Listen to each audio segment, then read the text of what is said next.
What is happening out there, rotoscouts baseball fans? Welcome to a Friday show, gang. Good to see everybody. A little PPD yesterday. Just couldn't get my act together in time to do a show. Why is this? Hey, somebody out there just confirm for me that you can hear me. The video looks okay. I'm not all like choppy or whatever. There's a new little thing that's on here that's showing a like mid-grade type signal, which is weird because I thought this was plugged into the hardwire directly into the router. You can hear me. We're good. Normal. Everything's fine. It's just a new icon that popped up all of a sudden. A little concerning. All right, cool. Good. Yeah, as Cujo's saying, as Anthony Taylor's saying, happy Father's Day to all the fathers out there coming up. That's definitely a big weekend. Big part of the summer. We've got the U.S. Open going on always. Definitely a fun barbecue weekend, things like that. My father's actually out on his way to California right now for a cousin's wedding, which is actually on Father's Day. But we're going to celebrate, I think, 2 weeks from now at my sister's house. It's a big for our family, too, because my sister and my niece are born on June 20th, June 23rd. So that's always like a big convergence of like 3 different celebrations all coming together. The one we really pay attention to is my niece's birthday, obviously. But that'll be, I think, the end of the month. But yes, all the fathers who are here, happy Father's Day. Hopefully everybody's U.S. Open lineups are doing well. Once again, I completely forgot about golf DFS as usual. I always say, like, I want to play the majors, and I try and get at least a couple lineups in just for the fun of it, because I like having the 4-day sweat and like trying to make the cut with everybody. And I've done okay in golf over time. I don't have like a model for it or anything, but just completely forgot. I usually realize somewhere in the early morning on Thursday where it's like 11:15 and I'm like, and they start at like 6, 8 a.m. So, oh well, but hopefully you guys are doing well. I know DraftKings does like weekend only tournaments. I got to check that out. I don't think FanDuel's got anything. I think they have Sunday only ones posted, but they were all really small. Anyway, enough time wasted letting people trickle into the room. Good to see everybody. Not wasted, just spinning up the show. But we've got 12 games to talk about. We've got a limited amount of time to do it in. So let's dive into this thing. It's an interesting slate. We've got some very workable pitching options, but a lot of them facing at least, competent to very good lineups up at the top of the board. I mean, the Giants, the Yanks, the Cardinals, the Rays, Mariners, Dodgers are all who the top-end pitchers are facing. Then we get down to interesting spots. Luis Castillo, obviously a lot of upside in the middle there. We've got some usable pieces down through here at interesting prices. It's a lot to bounce back and forth on. And then we've got some super targetable options down this way, although I wouldn't throw like Yarbrough into that mix necessarily. Just doesn't really project great, but he's not crazy gettable, solid lefty. But we will start as usual with the Vegas board. Just updated this a few minutes ago. That total in the Angels-Orioles game went up by a half a run. The Orioles now pulling a 6+ implied total. They're a top, I want to say they came in 6th overall on the stack board, just with some moderate projections for a few of those guys rather than extreme high-end projections, but that's obviously a very appealing run total. It's a spot we want to be targeting against Jack Kachanowicz. And then going back the other way, the Angels look really interesting to me. 4.51 implied total. They're getting a big debut in their lineup from 8th overall pick Christian Moore. Forgot his name there for a second. As of a little while ago, was not available on DraftKings, is on the FanDuel slate at the dead minimum price. Kid's a hitter. Kind of interested in that spot if I'm looking at some Angel stacks. Yankees at the Red Sox. Yankees facing Garrett Crochet. Obviously some downside there. They just put some runs on him the other day, though. They are capable of getting to anybody in Fenway Park. There's upside for offense. Going the other way, the Red Sox against Yarbs. Much lower end pitcher overall, but a very competent lefty in his own right who can work probably 5 decent innings here and then is probably going to come out of the game. Got a little bit unlucky in spots the last time out. 4.62 implied total, though obviously we lean a little bit Red Sox there. The Yanks a little bit underwhelming compared to where we might normally find them at a sub 4 implied total, but definitely some upside bats. As always, if you can get the Yankees at lower ownership than usual, might be worth considering. The Rays, the Mets, 353 implied total on the Rays side, 457 implied total on the Mets side. It is Taj Bradley on the mound for the Rays. It is Clay Holmes on the mound for the Mets. Really like Clay Holmes, like the upside, but there is definitely some danger in that Rays lineup. They're very, very talented up and down. They've got some power. They've got some interesting bats there. He's got him at a mid-threes total, though. It's reflecting the quality at which he's been pitching all season long. He's got some strikeouts in his game. He's pitching more innings as the season goes on. He's been very, very good at checking power overall. And that's been an attribute throughout his career. So I really like the upside there. Bradley's hit and miss. I think we're leaning Mets bats there a little bit. 4.57 for them. Definitely showing some upside for power. When he's bad, he's bad. Cincinnati at Detroit, an 8-run total in that game, a 3.86 coming down on the red side. They're facing Brent Herter, who went 2 2/3 in the last start. I gave him 3. I think we're getting him for 3 and then kind of bullpen action. Going the other way, it's Nick Martinez facing the Tigers. 4.23 implied total for usable Tigers bats.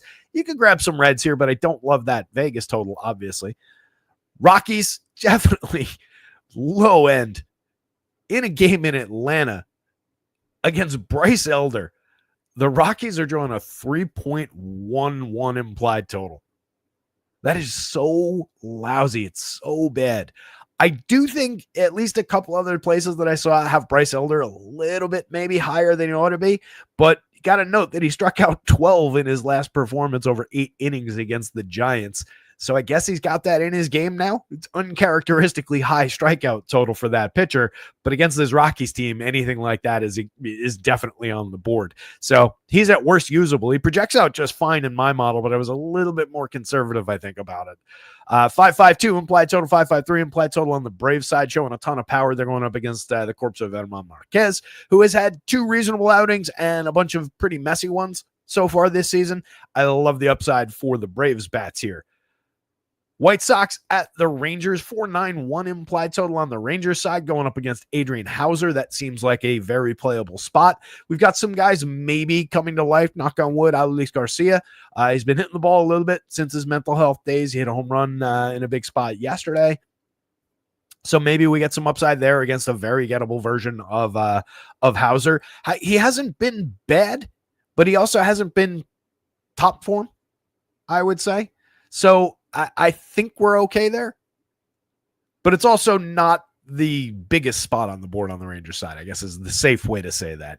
On the mound for the Rangers to start the game is Jacob Webb. I'm trying to figure out if we've got a bulk reliever aligned because we're not expecting more than an inning and a couple hitters out of Webb, and he might not end up even opening the game. That's just kind of who's reported right now.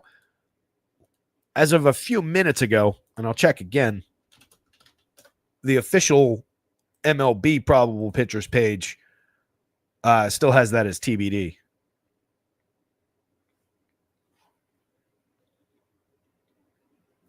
Yeah, they've got that one still as to be decided. Same thing for the Tigers, but the Tigers one seems a little bit more secure. Did they finally post Luis Castillo? Where is that game? Yeah, all right, good. They didn't have Castillo listed before either, but they added him finally.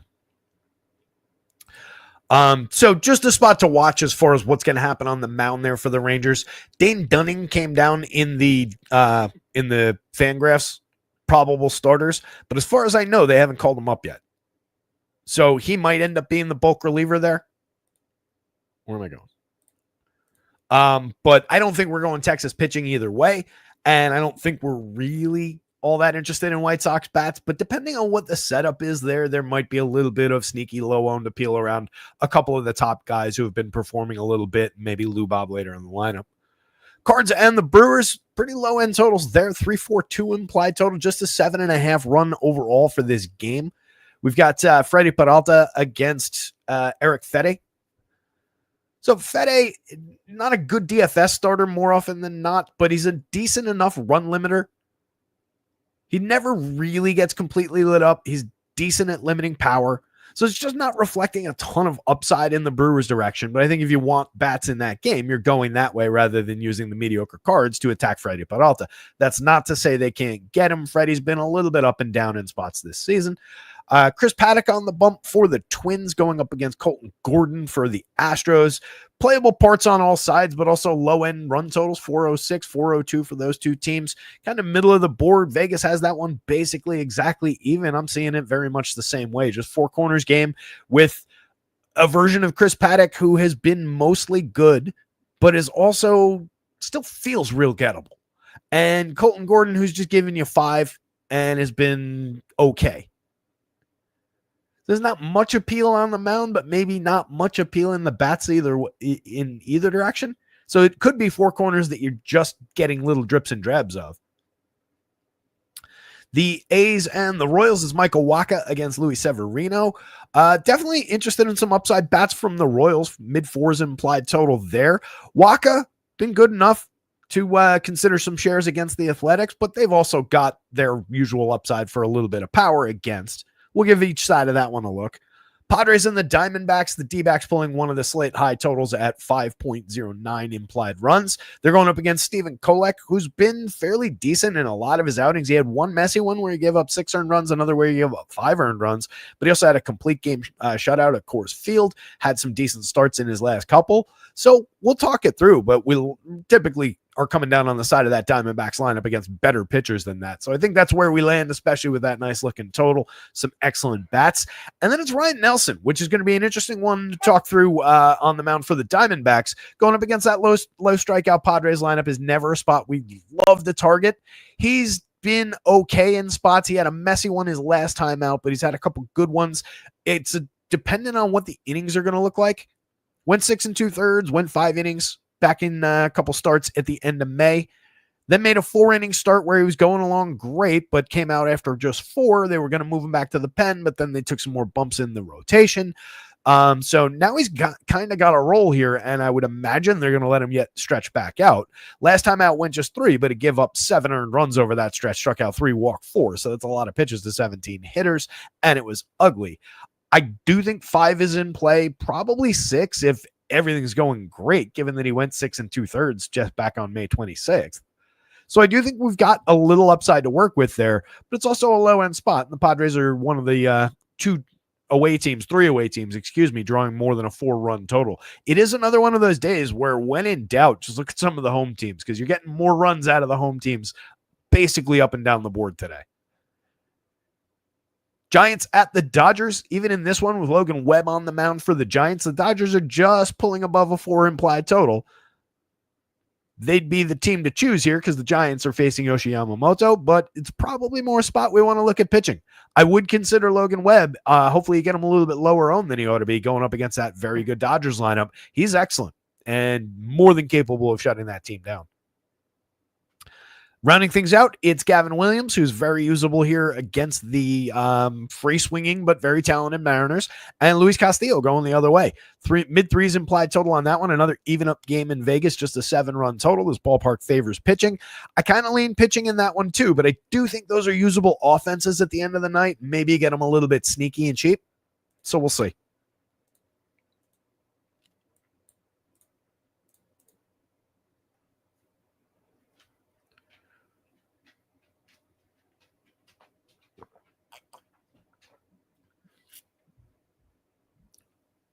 Drop Third Strike says Rangers run total only 4.9, should be 16. They scored 16 in 2 of their last 3 games, says Drop Third. He's a Rangers fan. Good to see that considering how bad they've been this year. Yeah, I mean, you guys have been dealing for, by and large with a year, like all last year too, last year and this year. Obviously coming off of a high, which is nice. If you're going to do it, this is the right way to tank 2 seasons. But yeah, it would be good to see that team just get back in shape and start performing like they do. Like I've been harping on all season, all of those guys are still making exceptionally good contacts. So like Adolis Garcia, I totally do expect it to come back. Oh, when did that change? I still see Chris Paddock. Did that just drop, Larry?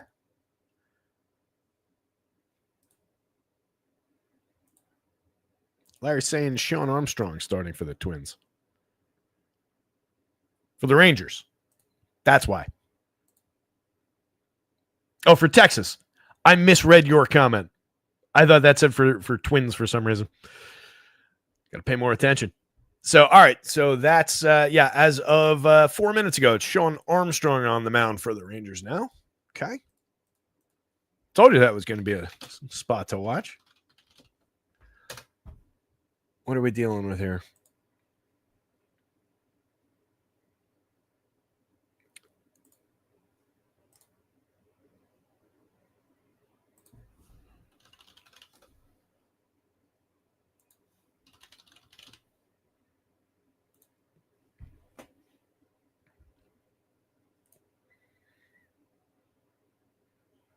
Yeah, that's again, it's kind of the same thing. They might just go straight bullpen game if they don't announce a probable bulk reliever.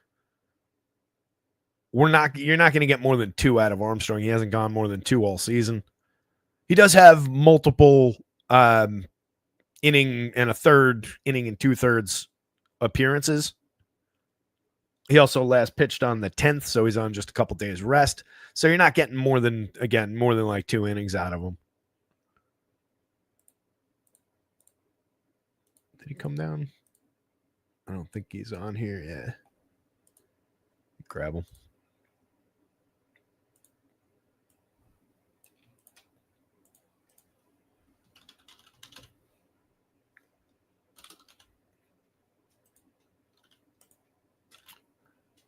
Mr. Armstrong, the 34-year-old career reliever. We'll pop him in here for Jacob Webb. You still might actually. I'll leave Webb there because you still might see him at some point. I'll just pop him in here for the top of Reese McGuire. Sometimes position players come down for reasons. Do this. Do that. Whoop.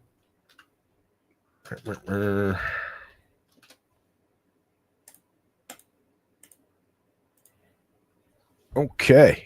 Sean Armstrong on the board for an inning. That is... All right. We'll get to that. We got a ways to go. Weather-wise, this first game does have some weather in it. Ross report is yellow, passing showers. He's going to update it, he said, around 5 p.m., so we'll get that in a little bit. Somebody reminds me, we'll pull that up and see what his latest is. Green, yellow, a little bit of weather, passing showers in the Philly game as well, just kind of if you think geographically. And then some scattered storms in the Atlanta area, but also seems okay, but again, one to watch. That's our weather. Our pitching board, again, to talk it through in a little bit more detail. So both those guys likely maybe now at this point to give you an inning and change, but you're not going in that direction. Even at 4,000 on DraftKings, it's just not worth considering.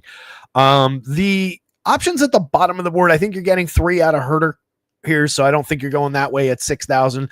I don't like Kachanowicz pushing a 6+ implied total in the direction of Baltimore, especially if you factor some weather on top of that, how bad he is in general. At 55, I don't think you're even clear of his problems at that low price.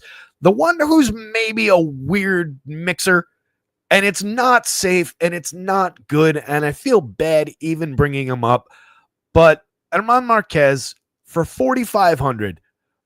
The Braves might be my favorite stack of the day, but that is a uniquely cheap price for a guy who could go out there and give you 6 innings just out of habit. Good or bad, he's typically going to give you at least 5 and typically 6 with the ability to go into the 7th. Last time out, just 5 innings, 4 earned runs, 3 strikeouts, no walks, 3 home runs allowed. Total mess. Time before that, 3 earned runs, 4 runs total on 9 hits, 5 innings, 6 strikeouts, 2 walks. Not a great start, but for 4,500. That was against Miami. I think we were expecting a little bit more from him that day because that was coming off of a 6-inning start at Wrigley against the Cubs. It would be weird if it was against somebody else at Wrigley. Struck out 6, walked 1, gave up 2 earned on 7 hits. For this kind of a price, that is a perfectly effective start. Start before that against the Phillies, in Colorado, 7 innings, 1 earned run, 2 runs total on 4 hits, 5 strikeouts, 2 walks. Start before that one, he only went 3. That was against the Diamondbacks in the desert. Gave up 7 runs, 5 of them earned, 1 strikeout, 3 walks. 7 innings to start before that one against the Padres, though. 1 earned run on 3 hits. Only struck out 2 and walk 1. But again, you're only paying $4,500. I think there are darts to be thrown on DraftKings around Edman Marquez. It's very unlikely to succeed. Do not take me wrong. But that is a cheap hitter price for a guy who's very likely to give you at least a few competent innings, then get destroyed by these Braves bats. Again, greatly prefer the Braves bats to him, but he's very, very cheap. Your cheapest potential source of realistic innings. Ryan Yarbrough is only going to go 5, maybe 5 and change, but it's unlikely to go well at 7,000 at 67 on FanDuel. I don't think you're really into it. It does buy you things, and he is a competent enough pitcher, and he can shut that team down just being left-handed. But they're going with their platoon-focused lineup. Robbie Refsnyder's at the top of it. I just don't love the upside for Yarbs here. I think Hauser is stupidly priced on the FanDuel slate. He has gone 6+. That's where I stumbled when I was talking about it a minute ago. His last 3 outings, 6 1/3, 6 innings, struck out 6 in each of them. So we're getting a little Mark of the Beast action going out of him. He's only given up 4 earned runs over those 3 starts. He's only given up 4 earned runs in his 4 starts overall. So maybe it's not crazy to have him priced like that. He's just a lot more appealing at $7,300 on DraftKings. I think that's a very playable SP too, but I do like the upside for the Rangers bats. Again, that one's going to be a little 4-corner or at least 3-cornersy. Sevy, 76, 67, mix and match. I don't love targeting that Kansas City team just because they're low strikeout. They're very competent with sequencing, getting on base, creating runs. That is a playable pitcher, though. 67, it's cheap enough that you're factoring all that in. You're factoring all in the low projection. Severino's got a little bit of upside at that price. 76 on FanDuel, it seems unnecessary. It's playable, but it's not entirely necessary. Similar things with Colton Gordon at 66, 73. It's just why would you want to target that Twins team when they're showing some quality and we've got so many options to work with, but he's not unplayable. Kolek just seems a little bit more like these guys and isn't priced that way. He has been effective. He has been good, but the Diamondbacks are drawing a 5+ implied total against. Charlie Morton. Again, I'm seeing it more the Angels bat side of things. They're showing power against. They're showing a mid-4s implied total, but he's very cheap at 65, 63. He's had some competent starts recently. He's on the board. There's so many guys like this today. Ryan Nelson is one of those guys. Again, I don't love targeting that Padres team because there are very few strikeouts in that lineup. And Ryan Nelson's unlikely to give you more than 5, but he might. Again, he went 6 2/3 just, back on the 25th, 2 weeks ago. And he's made reasonable outings since then. It's not like he's not stretched out. 63, 61. Even against that team, any issues there with depth of start, with matchup are taken care of at those prices. I like him better than Fede for more money against the Brewers. The Brewers are competent enough. They're not great, but they're competent enough. Fede's kind of low end. But another guy who at those prices is entirely playable. Nick Martinez, I don't love against Detroit, even though he projects out slightly better than those guys. There's too much upside in that Detroit lineup. I don't love Chris Paddock against Houston for similar reasons. They're also relatively low strikeout. They've been up and down this season. He's had his moments this season. He's another guy who is in that blender of just everybody's cheap. You can absolutely use Chris Paddock here, but I think he's a little less appealing maybe than some of the guys that are at cheaper prices who are similar pitchers in similar spots. You do get a slight spike in ceiling. Comes with a higher price tag on FanDuel in Taj Bradley. It's also a gigantic basement underneath Taj Bradley. At 74 on DraftKings, though, he becomes slightly more interesting maybe than some of these guys through this line, just given what his true form can look like. Elder's just hitting the board against Colorado again. 8,500, 7,800. It's perfectly fine to pay those prices to just target that Rockies team. They're terrible. He had a monster outing that was uncharacteristic of who he is in his last start, but it was there. I think you can very, very easily use him.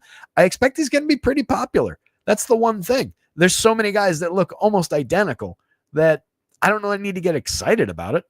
Michael Wacha against Oakland, sure, why not? Similarly priced to a lot of those guys. Everybody's usable. Again, deep pitching slate, maybe not a high-end pitching slate, but a very deep one.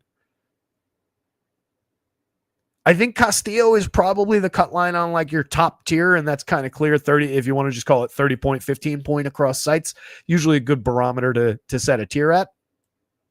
Very gettable in a Cleveland lineup there. Obviously, they do have some danger in that lineup, but there are more strikeouts to target there. He's been up and down this season. Maybe not the Luis Castillo that we're used to in peak form, but pretty cheap for the upside, 88, 85. Logan Webb, like I said, would pay those prices for Logan Webb even against this Dodgers team. He is that good. He's also excellent at suppressing runs, suppressing home run upside. It's just a very dangerous spot, but Vegas kind of sees it that way. Just around a 4 implied total for the Dodgers is very low for that team. You've got competitive spots, though. Again, Gav Williams is very cheap at 86, 8,000 for his upside against a Mariners team that has enough strikeouts in it. Clay Holmes at 94, 9,000, entirely reasonable. Freddie, ace caliber pitcher at 95 across the board against the gettable Cards team. Love it. Garrett Crochet against the Yankees lineup that is dangerous. Definitely has some very good righties in it, but has plenty of strikeouts for Garrett Crochet to go find. And then Yamamoto up at the top against a free swinging Giants team. Why not? Love the upside there. A lot of usable options here.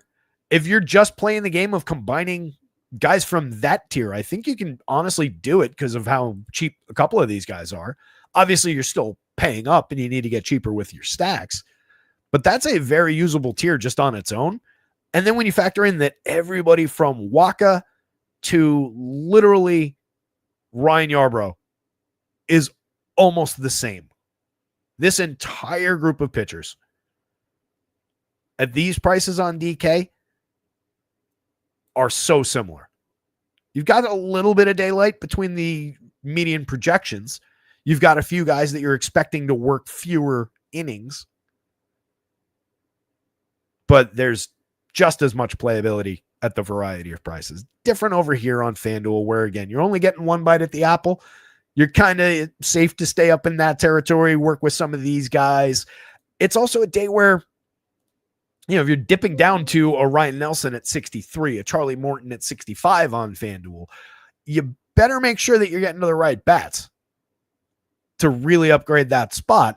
And if that just leads you directly to the same chalky combinations of hitters anyway, and you just end up leaving salary on the table with the highest end line, the most popular stacks that everybody that's using the $8,000 pitches is also getting to, I don't know that really buys you anything. Maybe slight amount of differentiation, but then you're relying on Ryan Nelson to go out and beat Gavin Williams.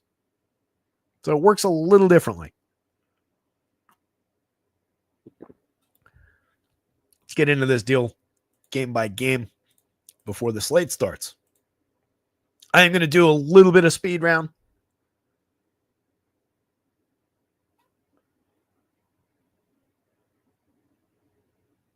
Drop third strike, won the World Series that everyone forgot how to hit. Makes no sense considering the talent in that lineup. Yeah, I agree. Wholeheartedly agree about that Texas team. Michael Knack likes Clay Holmes as a lock. I love Clay Holmes. Love the upside. Starting for the Dynasty team this week. I've had him for, I think, in the lineup for every single start so far this season. Signed him in the offseason. Love the upside. John Hansa says Marquez is okay if playing 150,000 lineups. Michael Knack says, at 57, I can hit a home run off Paddock. Not untrue. I'm sure you could. So the Angels pulling a mid-4s implied total. I like this spot. I really do. I think Charlie is probably more competent than people were giving him credit for at the beginning of the season, but still entirely gettable, entirely vulnerable. Last time out, 2 1/3, 4 earned runs, 5 strikeouts, but 4 walks. Time before that, though, as mentioned, he's made some decent starts against the White Sox, 6 2/3. It's obviously the White Sox, to take it for granted, but 1 run unearned on 6 hits, 7 strikeouts, and a walk. Had a 2 earned run game over 6 against the Cards, a better team there. Give up a home run, but struck out 5, walked 2, decent enough. 6 strikeout game over just 4 1/3, 1 earned run allowed on 2 hits. There's some upside there. That was in one of the bulk relief performances. He sharpened up when they moved him to the bulk relief role. and has been at least decent in 2 of the 3 starts since coming back or since rejoining the rotation. So he's usable at 65, 63. There are Ks in this Angels lineup for sure. That averages out to a 23.9, and that's including a couple good ones in there. But I do like the power upside that we're showing. We've got obviously Mike Trout at a monster number, some mid-8s options in the home run model. Joe Adell hitting 6th at a 7 and a very fair price.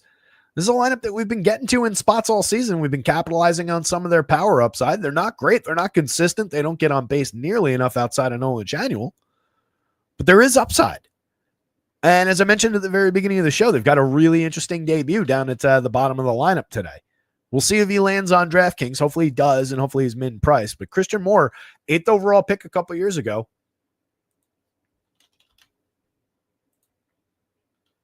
Highly ranked prospect.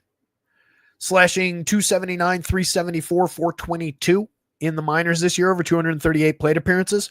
146 of those were at AA. Got moved up to AAA. He had hit 1 home run in AA in 146. He has 4 in AAA in 92. And jumped to 350, 424, 575 after the promotion. In 110 opportunities last year, most of which were at AA. This is, again, after getting drafted last year. 347, 400, 584, 238 ISO, 6 home runs. Kid can hit. The word, coming into this season, like prospect race-wise between who would get here first out of the most recent draft, it was a lot of people had him over Kurtz. Really interesting bat, dead mid-price at second base. I like that. I like the idea of grabbing him, putting him together with Zach Neto at a high price, but taking my middle infield for $27.50 with 2 upside players, and then taking 2 of the power bats out of the middle here. Shanuel's an on-base option correlated scoring. Doesn't fit in that 4-man combination quite as well on FanDuel as maybe he would on DraftKings, or if you don't get more down the bottom, obviously you can work him into that top-end mix. Everybody here is cheap outside of, even Mike Trout is cheap at $5,000 for him, but everybody's just, raw form cheap going down this lineup. There's a lot of good here. I completely missed that Lamont Wade is now an Angel. When did that happen?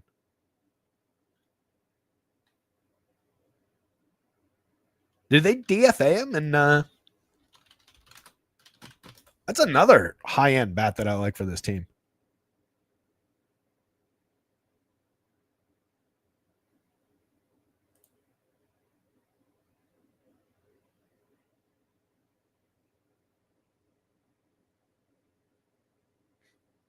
That 3 days ago, I guess they DFA'd him. I completely missed that. That's an interesting pickup for this Angels lineup. 2,200 on the DraftKings slate, dead min price on the FanDuel slate. He's been terrible so far this season. That's why he got DFA'd out of San Fran. But just last year, he was getting on at a 380 clip. Creator runs 19% better than average. Power dipped a little bit last year, down to 8 home runs and 401 plate appearances. The year before, in 519, he hit 17 home runs, got on at a 373 clip. Creator runs 22% better than average by WRC+. Year before that, in 251, looked a lot more like this year's plate appearances so far. But that's an interesting hitter to throw into the mix here. Does have a little bit of pop and gets on base like crazy, so could set the table for some of these power bats more in a different configuration on other days than he is today. Hitting 7th doesn't really do him any favors as a table setter, but he's there, he's usable, he's cheap. Positional conflict with Shanuel, but that's a reasonable compromise going back and forth if you're just looking at it as a salary swap. There's nothing wrong. They have the same skill set. So Wade just hasn't been going as strong as Shanuel this year. Mike Trout's got 10 home runs on the board and 170 plate appearances at 392 XWOB, about 230 ISO. Logan O'Hoppy's hit 14. Joe Adell has 13. I've been harping on his very real power all season. Hasn't been running as much this year, isn't getting on base, but he's creating runs 13% better than average by WRC+, and he's mashing the ball when he makes contact with it. Renifo is just kind of skippable, especially because I'm more drawn to Christian Moore down in the bottom of the lineup now. Neto, I kind of just glanced off of, but 10 home runs, 11 steals on the season so far. He's excellent. On the Orioles side, we'll see if we got this lineup in. We do not yet. Very likely to be the most popular or in the top 3 most popular stacks of the day, given that 6+ implied total. Even with their up and down performances this season, there is a lot to like in this Orioles lineup against a gettable pitcher like Janowitz. 5.61 ERA with a 4.83 xFIP, just under 16% strikeouts, over at 11% walks. He's just bad.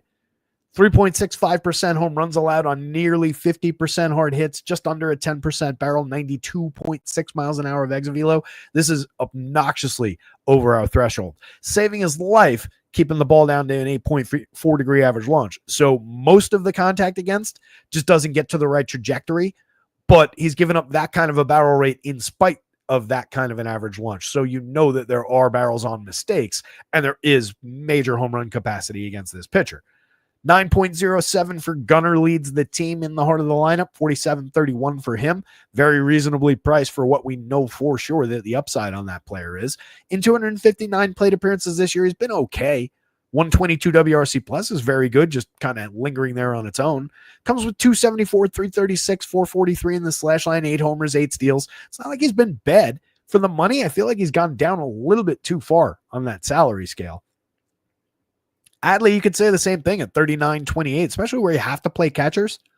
7 home runs on the season, carrying a 359 xWOBA under the underwhelming slash line, a 9.4% barrel, 40.9% hard hits. Still strikes out just 16.6, walks 11.5% of the time. Those are tremendous numbers in a vacuum. He's just seen mixed results for the contact, for the quality. Jackson Holliday is becoming the star that he's supposed to be. 265, 316, 430. He's not there yet. But 8 home runs, 7 steals, and 247 plate appearances. Tremendous contact. 9.4% barrels, 44.4% hard hits. You take these numbers all day from the second-year player. 113 WRC plus on the board. Ryan O'Hearn at 47.29. Big-time lefty bat against this pitcher. Love the upside there. 8.8% barrels, still at a 50.6% hard hit rate. Excellent strikeout to walk numbers. 307, 389, 482 on the season. A 387 xWOBA to give you comfort that it's all real. He's just a different guy than he was a few years ago. He's been excellent for these Orioles. Jordan Westberg at 39.28. Mix and match quality so far. We'll see if he stays in the lineup once Tyler O'Neill comes back. They have to reconfigure things in a lot of different ways. We'll see who's in, who's out. But not really capitalizing on his upside contact. 14.1% barrels. Not reflected in the slash line. Does have 6 home runs and 111 plate appearances, though. The power has been there in the home run department. 223 ISO, 337 xWOBA. So there's some good, there's some bad. Colton Cowser, 12.9% barrels, 48.4% hard hits, 4,100, 2,600. Tons of upside for power from the left side there. 3 home runs and 52 plate appearances so far. Had a tremendous season last year. Ramon Laureano can take one out of the park against anybody. He also gives you a little bit of correlated scoring upside, a little bit of stolen base bonus upside. Ced Mullins, kind of the same thing, but lower end overall performance in the slash line so far this year. He's given you 10 home runs and 8 steals and 215 plate appearances. A lot of that came in his very, very hot start. It's been a more normalized May and early June. Ramon Urias at 31.26, always playable when he's down lineup like this. Nobody goes to him. It's a spot where you can get away with maintaining a little bit of quality upside. 273, 330, 370, 3 home runs on the board. FanDuel, you get 3 positions out of him. Prefer him at second base. Perfectly playable at third, though, on DraftKings. If you're skipping over Westberg for a little bit more money, that's a very reasonable compromise. Orioles bats, Angels bats. Charlie Morton's the pitcher that you would want here if you're going to pitching in this game, but it's also entirely skippable.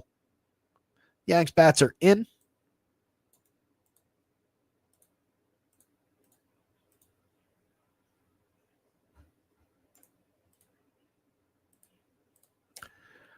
So Garrett Crochet at 10.8, 10.9 across sites, striking out 31.3% of opposing hitters this year, 2.35 ERA at 2.78 xFIP, pitching deep into games, which I continue to question the wisdom of that. I know he's excellent, but we're talking about a guy already working on a reconstructed arm, former reliever converted into a starter through a career high number of innings last year. Is just not a great recipe, but very much getting it done. Last time out at Yankee Stadium, struck out 9 over 6 innings, but he also gave up 5 earned runs on 6 hits. Home run allowed. That was not a great outing. The 2 starts before that, 12 strikeouts and 11 strikeouts at the Braves and at Milwaukee. First home start in a while. Major upside, especially against the Yankees team that can strike out with the best of them. 22.5% average strikeout rate and could push higher depending on what some of these guys do going forward. There's major threat here, though. Goldschmidt is smoking lefties in general this season, and overall over 275 plate appearances. He's at 313, 372, 458. He's hit 7 home runs. The ISO is a little bit underwhelming. 7.4% barrels is a little bit of a dip over the last couple of years. Same thing with the hard hit rate, but he's doing different things. It's kind of a trade-off there. He's created runs 34% better than average. He's got a 352 XWOB, but to support the idea of a little bit more extra base hit, a little bit more power coming. So a very threatening bat for just 46-31 at the top of the Yankees lineup. You get a stupid positional conflict with him and Ben Rice, 46-44. Both of those guys are appealing. Between the two, I think you probably lean Goldie more often just against the really challenging lefty here. But Ben Rice is very good. He's earned his spot in this lineup and up toward the top of this lineup most days. 16.6% barrels, 55.6% hard hits.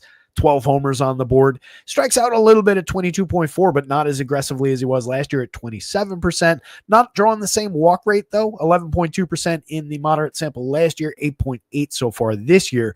Is known for his eye and his ability to draw walks. So we'll see where that goes. Right now, it's just kind of average. But I would come down more on the side of Crochet gets him here. Aaron Judge, 23.1% strikeouts, improved year over year from last year, which was a big improvement from the year before. He's obviously tremendous, but if you want to point at one area where he can make some strides, it has been in strikeout rate over the last couple of years. So it's great to see out of him. He's not an easy target for anybody. 24.2% barrel, 56% hard hits, 25 home runs, a 488 on base percentage, a 384 ISO. He's absurd. 6,600, 5,100. He's more expensive than many of the pitchers on the DraftKings slate, I feel like. 5,100 on FanDuel.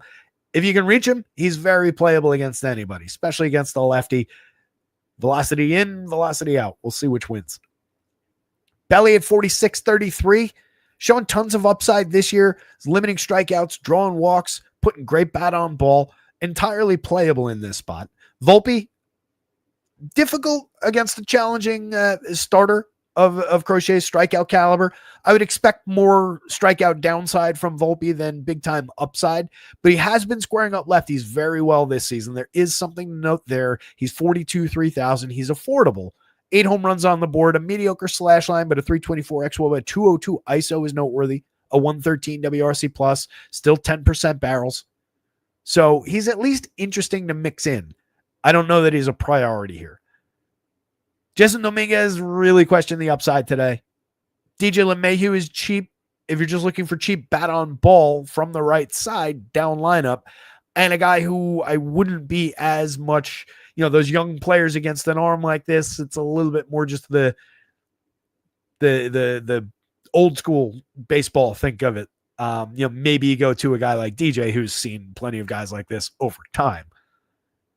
Austin Wells took Crochet deep the other day, has 11 home runs on the season, 249 ISO, 111 WRC plus. I still love the upside for the cheap pricing, 4,300 where you have to play catchers, 3,000 on FanDuel. There's tons of realistic power there, but it's also a big-time strikeout target for Crochet. Lefty, even though we got him the other day, is less than ideal. Oswald Peraza at the bottom of the lineup has not been much of a hitter at all this season. Yarbs at 7,700, striking out 23.1% so far this season, a 4.17 ERA, but a 3.82 xFIP under that. Went 4 innings against this team the other day. Like I said, he had an unlucky, I think it was the 3rd inning. Just went a couple things just kind of went haywire against. 8 runs, all of them earned, but several of them probably less than lucky. 18 ERA, but a 5.63 xFIP on the game. 3 strikeouts, 2 walks, a home run allowed.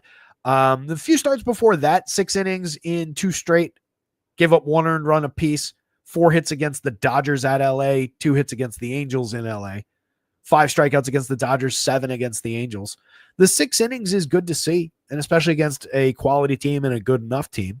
5 innings against Texas, 5 innings against the Athletics. The reason I bring that up is, we're talking about a converted reliever. He's a multi-inning reliever, a lot of opening performances, a lot of bulk relief performances in his career, but he's a member of the rotation for these Yankees right now. He's made 6 straight starts. He does have the capacity to hit 6. I gave him 5 here. I think he's pretty limited against the Red Sox. They're pulling a high or mid upper 4s implied total. They do have their reconfigured version of the lineup, their platoon-based version of the lineup, but Ref Snyder's been excellent against lefties this season and throughout the last couple of years.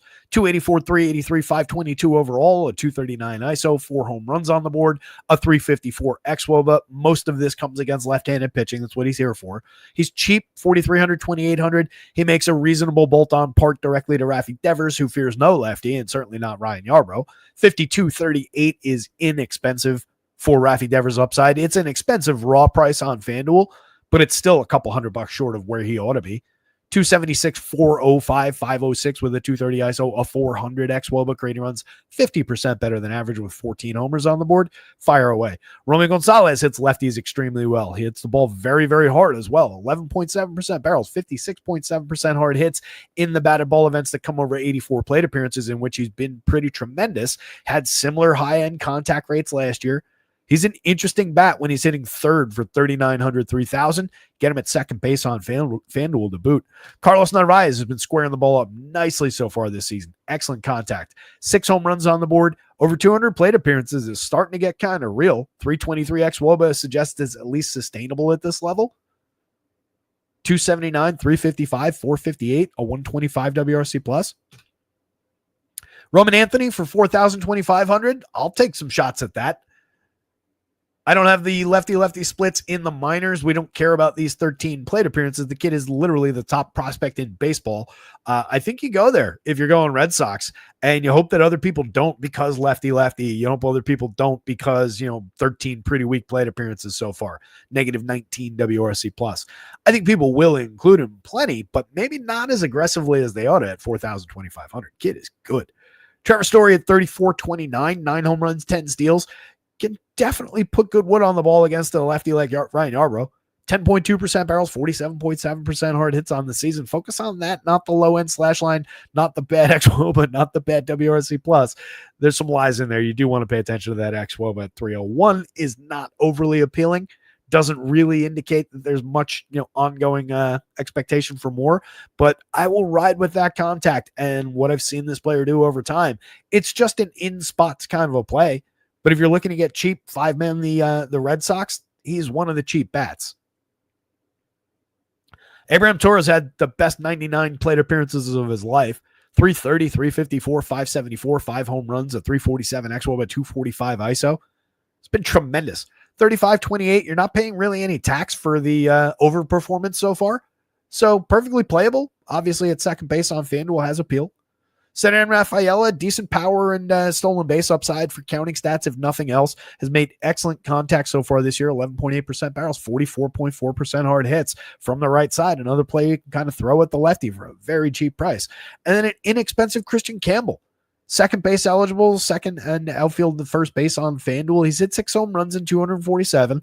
It's been slow going lately, but there is talent there. There is just purchasable upside there. It's a really interesting Red Sox lineup. You might get some pinch hit risk depending on how quickly they chase Yarbs, what happens later in the game. But I think if you hit that, you're probably already paid for a lot of these just really, really cheap Red Sox bats. If they were more expensive, it would be more problematic. You only need a couple upside plate appearances out of these prices. Garrett Crochet. Red Sox bats, if I remember the stack board correctly, and looking at that Vegas total and the matchup, and then Yankees bats. I just couldn't for a minute remember where the Red Sox were on the stack board. But I think the Yanks were like 11th. Rays and the Mets. We mentioned Clay Holmes in passing. I love the upside for Clay Holmes. A very good pitcher.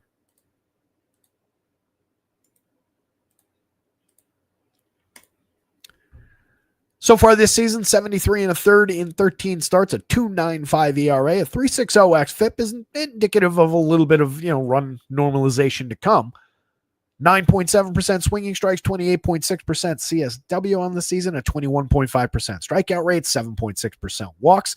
He's not a blow him away strikeout pitcher as a starter, at least not right now, but he's more than capable of finding some Ks against a team with an average 22.5% strikeout rate this season. He has had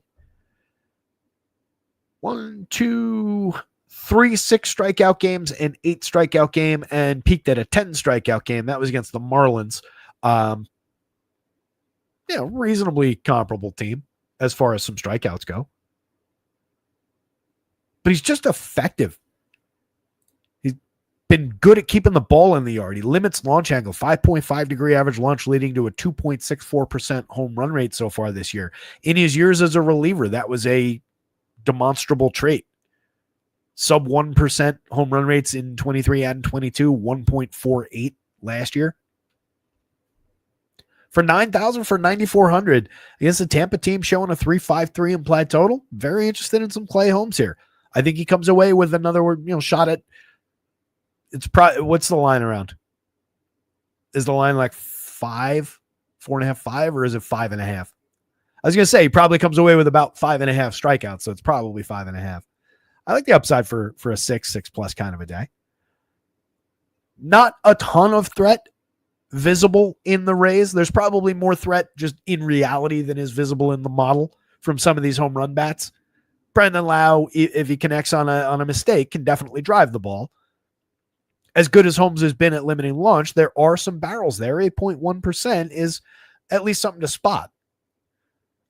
So a mistake can travel against a guy like Brandon Lau, who's got a 12.6% barrel, 13 home runs on the year, a 200 ISO, a better xWOBA under the covers that suggests he should get on base and improve that slash line a little bit more going forward. Josh Lowe for 47.29, more a mix and match player, more just another outfielder, and a little expensive for that on the DraftKings slate. But if you're going heavy Rays, he's always in the mix. He hits the ball hard. He's in a great correlated scoring spot, if nothing else. Yandy Diaz at 42.31 has 10 home runs. Makes very, very good contact and always has. Scuffling his way through the beginning of the season, but slowly but surely starting to claw things back. 107 WRC plus, a 354 xWOBA for just 4,200, 3,100 is very affordable. Jonathan Aranda continues to make tremendous contact. Another very affordable first baseman. Same price as Yandy on FanDuel. You do have the positional conflict to deal with on DraftKings. I think you just go back and forth if you're building a multitude of Rays lineups. It's just one, then the other, and just keep it on and on. Junior Caminero, 4,400, 3,400. Major power upside, monster premium contact so far. 15 home runs on the board. Another guy who can take anybody deep. But Clay Holmes has been keeping that ball down. So it does have an impact on everybody's home run marks in the model. This is this year and all of Clay Holmes' just ongoing history for limiting home run upside. He has given up a couple lately. I don't want to make it like it's impossible to hit a home run against him. In 3 of his last 5 starts, he's given up 2 home runs. 1 home run allowed last time out. 1 home run allowed at the beginning of that stretch back on May 9th against the Cubs. So there's a bunch of homers that came after not allowing one in his first 7 starts. But again, the career history is very suggestive of the fact that this recent stretch, a little bit of a blip. And he didn't give up more than 4 earned runs in any of those games. In 3 of those games, he gave up 2 or fewer. Taj Bradley on the bump for the Rays. Similar strikeout rate, higher walk rate, 4.58 ERA, a 4.03 xFIP, a little bit less effective. 5.2% barrels and 9.3 degree average launch, though he has been pretty decent at limiting power, limiting premium contact upside, keeping the ball down fairly effectively himself. 88.6 miles an hour of exit velo, inducing weak and medium contact, 3.23% home runs with some major home run hitters in here means that some of his mistakes still have traveled out of the yard. I think I lean more toward that being the case against these Mets. Last time out for Bradley, 7 earned runs on 6 hits over 4 innings against Miami. Struck out 2, walked 2. The start before that, though, at Houston, struck out 10, walked 2, gave up 1 earned run on 3 hits. Capable of snapping those kind of starts off against anybody. A 5-run game, a 6-run game, a 4-run game going back. But then the game log is also littered with 2-run performances. So that's where I was saying you do have pretty solid upside here for your money at 74.87, especially on DraftKings. Very in the mix, but it is a high-danger Mets lineup. A lot of power, a low strikeout team, 19.7% strikeout rate, some of the very best hitters in baseball. So it does kind of feel like a why would you spot. He's at least in the mix over here at 87 on FanDuel. I think it's very much a why would you. Continuing down further in the Rays lineup than when I bailed out from talking about Clay Holmes. As mentioned, Camineto's right there. Mangum is just a quad A type player, but he's been giving us okay quality at 304, 339, 366. You can see the downside in the 0.063 ISO and the 291 xWOBA, just kind of staring you in the face, saying this isn't going to be sustained. And there's nothing to speak of in the slugging department. So you're just kind of, it's not like it's a high price, but he probably shouldn't even be 4,000 on DraftKings, 29 on FanDuel. He should be cheaper than that. And you're paying a minimal tax, but you're paying a tax for things that he's already done and is unlikely to continue doing. Maybe I just hate Jake Mangum for some reason, because for the first week of the season, I thought his name was Magnum. My friend Travis is still calling him Magnum in our emails for the Tino League. Jose Caballero, a lot of stolen base upside. Definitely some bonus scoring, a little bit of correlated scoring. Cameron Misner, Danny Jansen down lineup, 5 home runs apiece. Either guy can put decent wood on the ball from time to time, but we're talking about 6% barrel rate type guys. We're talking about guys with fairly high-end strikeout rates for Clay Holmes to go chase. So don't love the upside, especially when we're trying to take the home runs away with Clay Holmes. On the Mets side, there's a lot of playability. 3 guys above the magic number for home runs. Everybody else does fall a little bit short, but you've got interesting bats like Francisco Alvarez down the bottom of the lineup with a 7.72 in the home run model on pretty good contact so far this year, and what we've seen him do in his previous 2 seasons. Just 2 home runs in 118 plate appearances, a substandard ISO, a bad xWOBA. It leads to concerns, sure, but we know what the ceiling is there, and it's visible enough against Taj Bradley. Ronnie Mauricio for 25-26, 3 positions on FanDuel, has made great contact in his 27 plate appearances. Hasn't seen much for it, but does have a home run, 2 steals, just a 95 WRC plus. But you focus on that 373 xWOBA in the tiny sample, and against this contact, against the minor league pedigree that he's got, he becomes very interesting down lineup. Tyrone Taylor, just another outfielder, but you can get decent bat on ball out of him from time to time. Is a correlated scoring play, if nothing else. 202 mediocre plate appearances so far and 85 WRC plus, but a compelling 331 xWOBA under the covers. Starling Marte, mid-board power, a little bit of stolen base bonus. 341 on base is appealing for correlated scoring upside. From this point in the lineup, though, it's not great for that because you're correlating directly into the Taylor Mauricio Alvarez part. So maybe just if you're looking to reset the table and you have one of those 3 guys, Marte becomes more playable, and then you take 3 from up here. Considering Jeff McNeil's hitting 5, there's less appeal to me in Jeff McNeil with his BABIP-focused approach. He does have 7 home runs on the year this year, though. It's come on 5.7% barrel, 30.5% hard hits. No real noteworthy uptick there.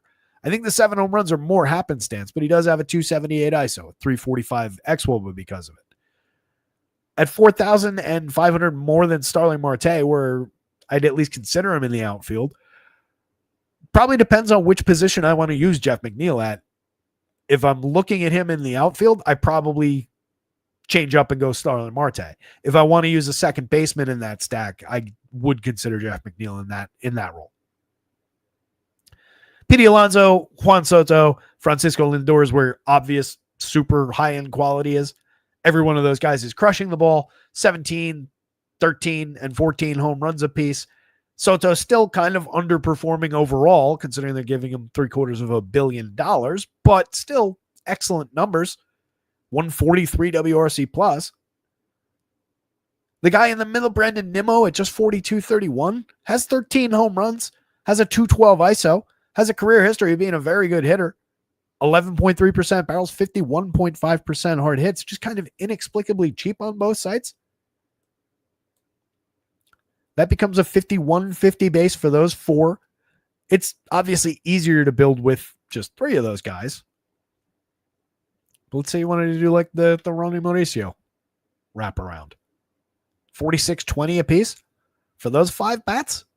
Perfectly reasonable. And you can get it cheaper. Nimmo hitting second at that price does you a lot of favors in your 5-man on DraftKings. It's less impactful on FanDuel because you can only get the 4. But it's usable. Clay Holmes, Mets bats, Taj Bradley on DraftKings, Rays bats, and then Taj Bradley on FanDuel after that.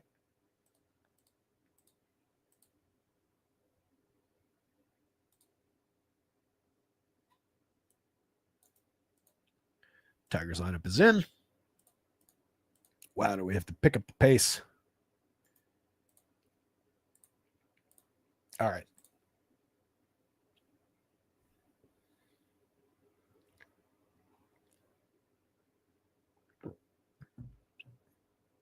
Yeah, I agree with that, Tiz.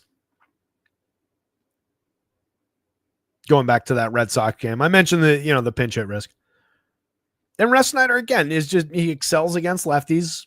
He's been good in this role, but by and large, he's a replacement level journeyman type player for his career. Yes, I am ready for the crochet masterpiece, Ricky Lee. Ricky loves the Yankees.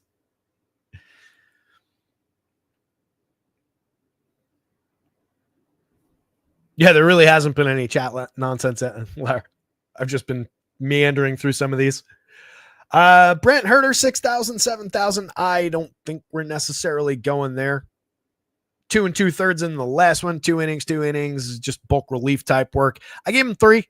I don't think he's particularly interesting at these prices. Maybe if they had made him like 4,000 on DraftKings, we'd be talking about it, but probably not. Reds competent enough at 387 implied total on their end. They're starting Nick Martinez, who doesn't necessarily project out great. He's carrying just a 17.5% strikeout rate, going up against a good Tigers lineup with a lot of power upside in it. You've got Torkelson at 9.22. You've got Kerry at 7 in the home run model. Riley Green at 6.26. There is some definite power upside there beyond those numbers, I would say. But at worst, if you're leaning Tigers, you're just buying. Why did that not pop up? I minimized the Word doc and didn't pop up the Excel sheet. At worst, you get upside in this matchup just on the fact that he doesn't really have any swinging strike stuff. He doesn't throw enough strikes, full stop, but 17.5% strikeouts on 8.5% swinging. There's just going to be available contact, and it's an extreme fly ball trajectory, 17.9 degree average launch. He hasn't lost many barrels. He hasn't allowed much hard hit or exit velo. So there's kind of a collision of factors there with Nick Martinez as far as the home run upside that has its impact here. But I think you catch them on the right day with these bats, with the quality they can provide on their end, just against that launch. We can find some barrels along the way. Leads me more toward Tigers bats at that mid-4 total. The priority bats, of course, are going to be the big lefties and Spencer Torkelson. So we're looking Kerry Carpenter, Riley Green, and Spencer in most of our lineups. 13 home runs apiece for the lefties. Torque leading the team at 16. 224, 208, and 264 ISOs. They are affordable. Right there on FanDuel, 33 a piece, and you can lower that by bolting on somebody else from the lineup. I think they're even cheaper on DraftKings with everybody in the low 4s. This is a very usable team, just in terms of if you're looking at it as a 3-man, if you're looking at it as, very high-end 2-mans with any combination of these guys. And Glaber's also in that mix, by the way. At second base, 4,300, 3,000. Considering the start that he got off to, and how good he's been overall in terms of limiting strikeout, just putting the ball in play against a low strikeout pitcher. Maybe we don't capitalize on the extremely aggressive walk rate that he's put up this year, but overall, we're getting on base at a 373 clip. He's also got power upside. He's barreled the ball 10.1% of the time. He's hit 5 home runs, 4 steals. We've seen him hit for power over time. 395 ex-WOBA under the covers. So Glaber's really appealing up top. I don't know that he's necessarily my fourth man in on FanDuel because he kind of keeps my average around the same, where if I use Cole Keith at second base instead, I lower it slightly. I'm at 31.25. It's a very minor difference, but it's there. Cole Keith has been good. On DraftKings, he plays first base, positional conflict with Torkelson, which kind of sucks, but 10.4% barrels for 1,000 cheaper. He's hit 4 home runs and 202 plate appearances. The results have been mixed, but a 359 xWOB is really appealing. Even with the mixed results, he's created runs 3% better than average. He's drawn a ton of walks, not really striking out that much. Against a pitcher who doesn't really strike guys out, just allows contact. I like the upside. Wensil Perez continuing to put bat on ball over his 45 plate appearances, 15.2% barrels. We expect that cools. We've seen little stretches like this good one for Wensil, 317, 356, 634 with 3 home runs in his first 45 plate appearances. I don't have much faith that that's going to continue, but he's cheap. He's in the lineup. He's a mix and match play. Avi Baez, we've already seen a little bit of the downturn, 274, 302, 416 now, a 290 xWOBA, a 142 ISO. It was never real. It was fun while it lasted. He's kind of back in the tank.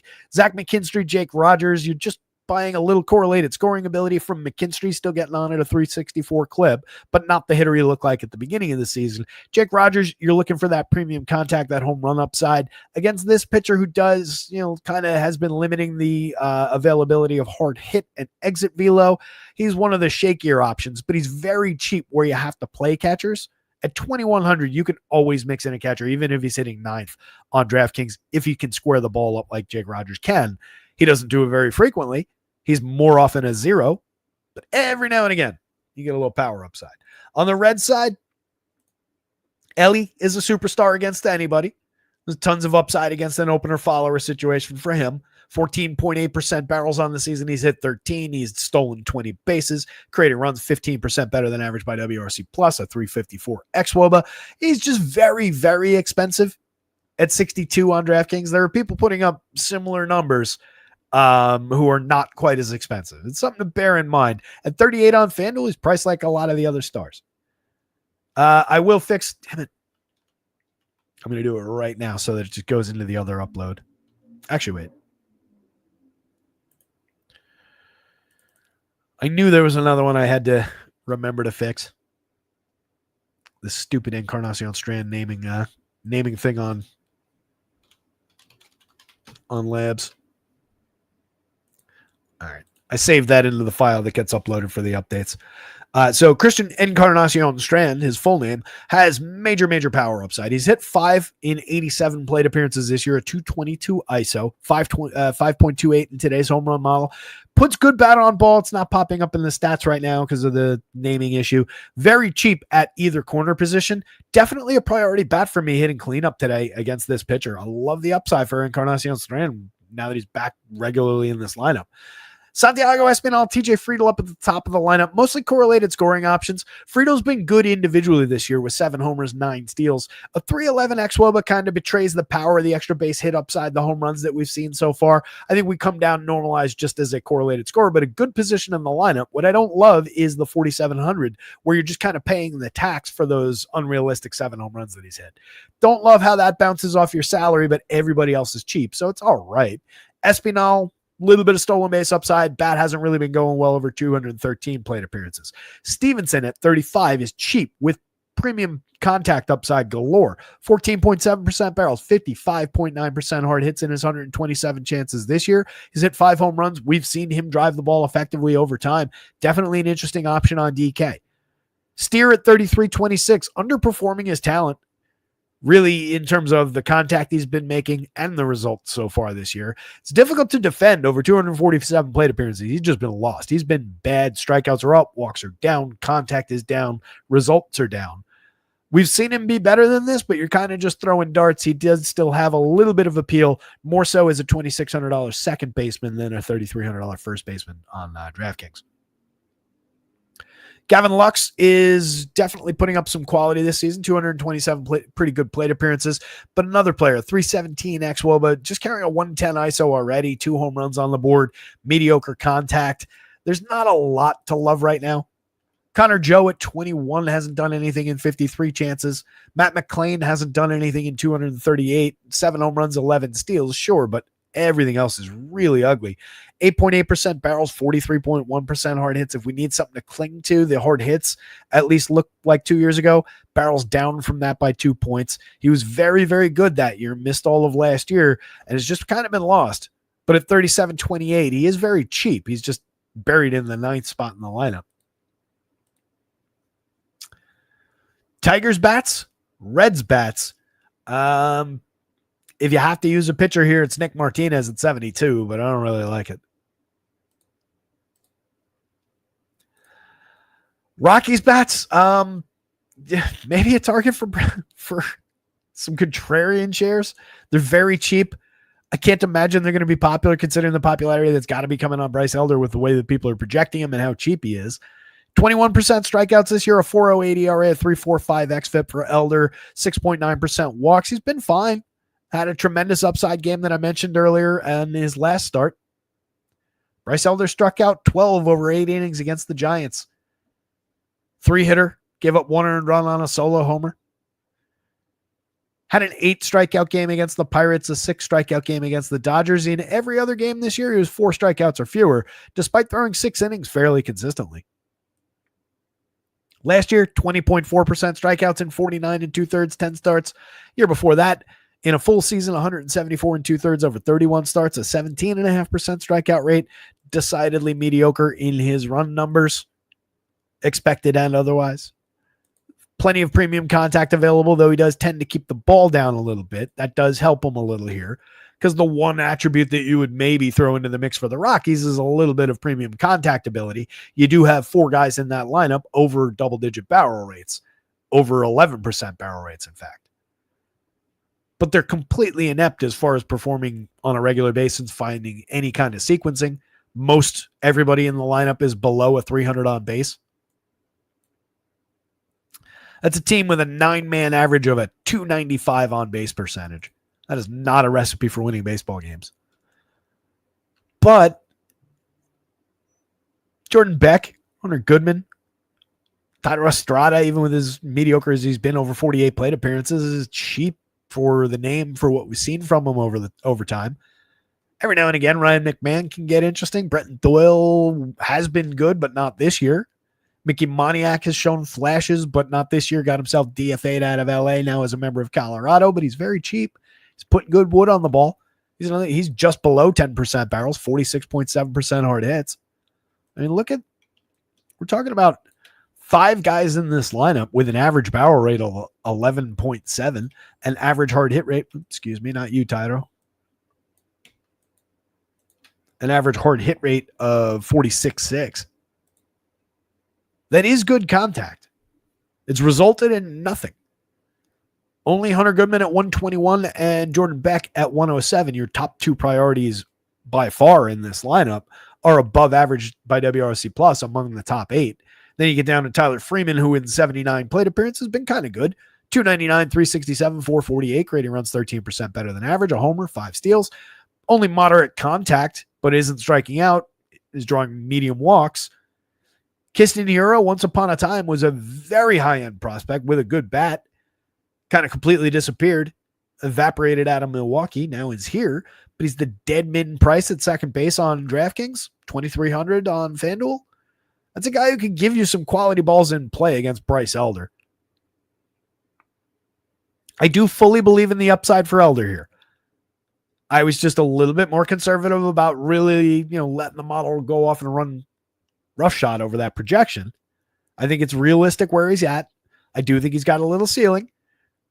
23.3% average strikeout rate for the opposition and no ability to score runs, and the slate low 311 implied total. Now we get fun with German Marquez at 45. You can see for yourself a 13.9% strikeout rate. 7.1% walks is perfectly fine over 13 starts, 63 innings.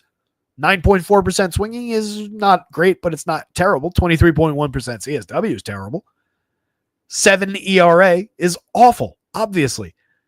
A 4.86 xFIP is bad, but it's at least noteworthy that it's set off by several runs from that ERA. A 7.9% barrel is okay. 47.2% hard hits, 91.1 miles an hour of exit velo is atrocious.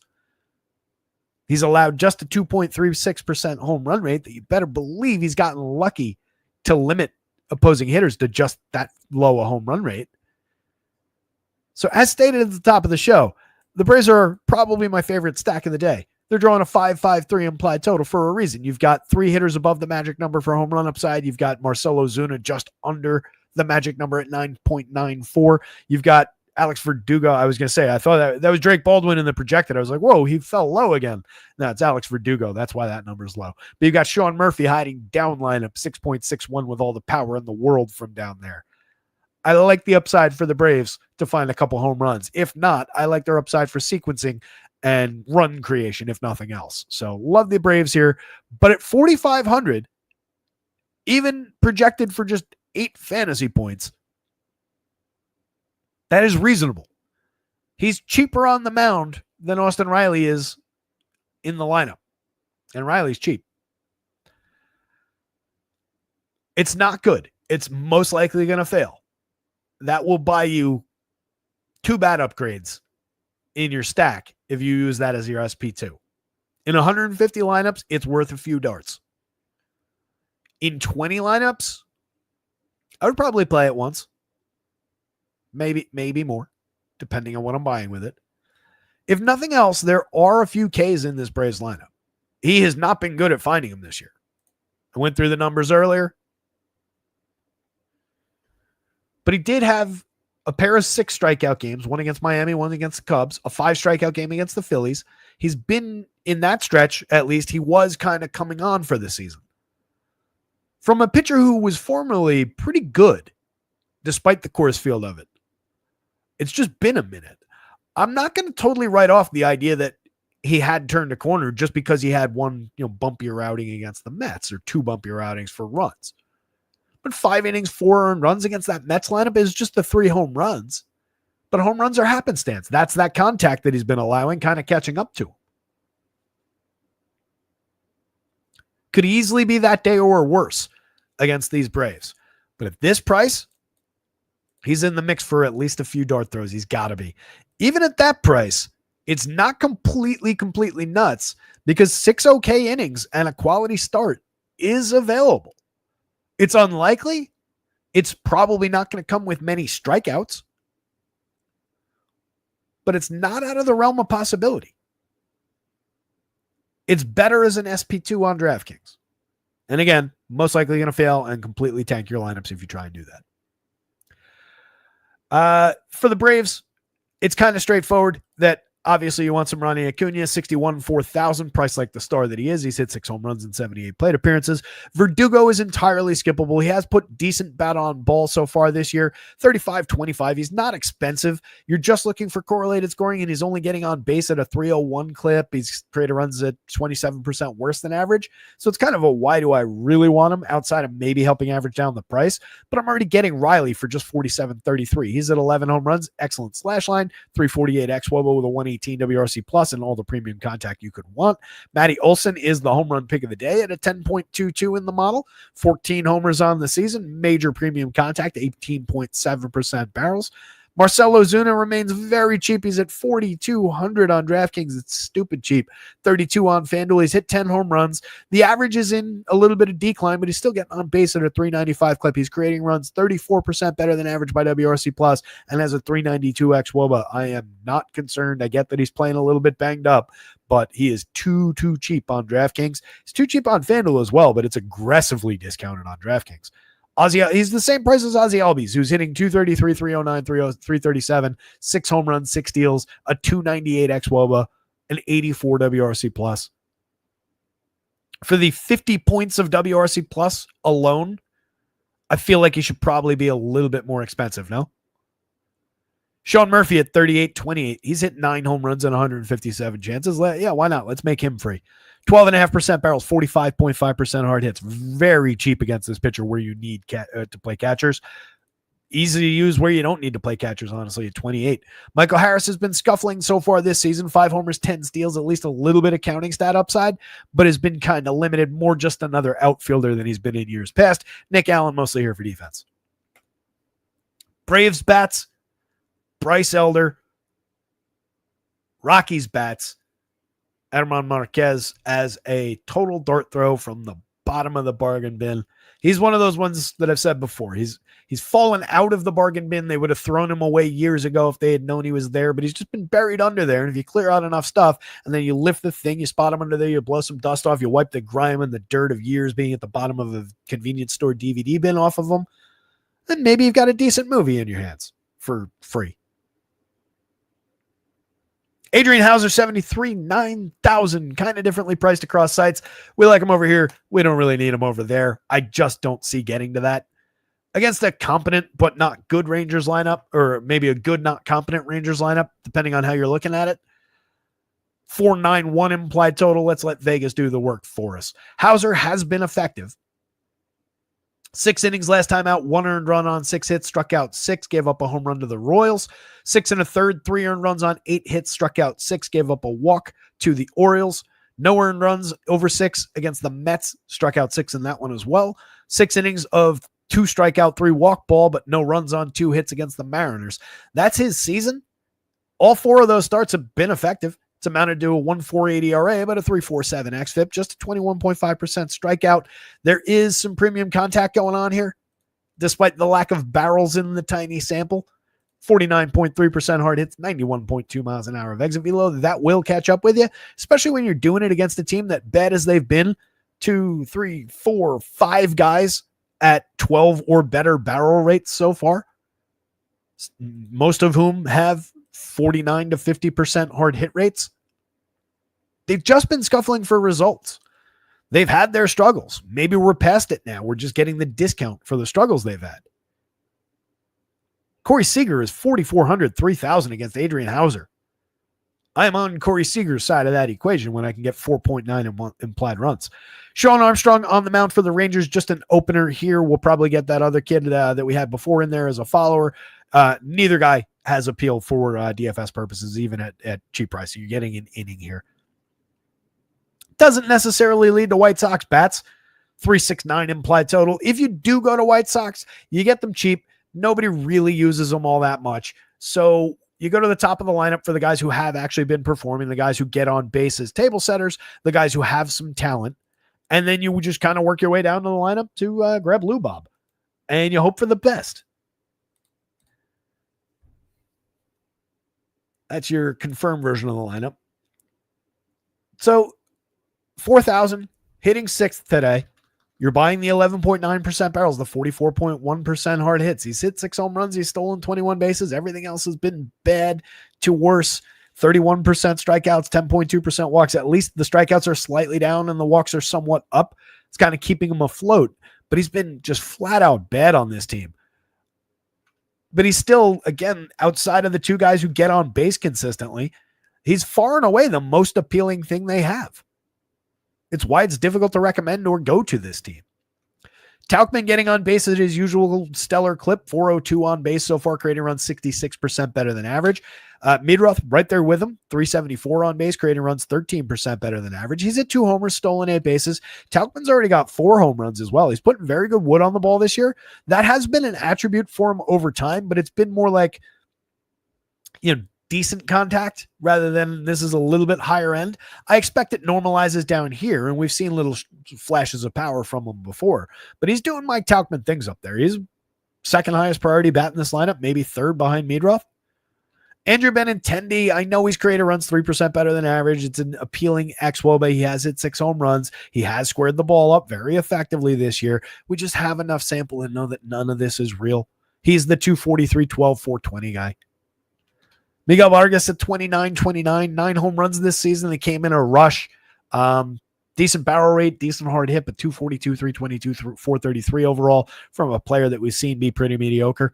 Kyle Teal has put decent bat on ball for hard hits over his 17 plate appearances. Hasn't seen much in terms of results. No extra base hits so far, but he's hit the ball squarely. Josh Rojas, Vinny Capra, both mix and match guys at the absolute best. And then our pal Michael A, barreling the ball like the Michael A of old at 11%, 45.2% hard hits. He's hit 3 home runs in 131 chances, 162 ISO. If you're buying White Sox, I would throw him into the mix as like my fourth, fifth man in, but that's all he is. On the Rangers side, we do have their confirmed as well. Looks pretty similar.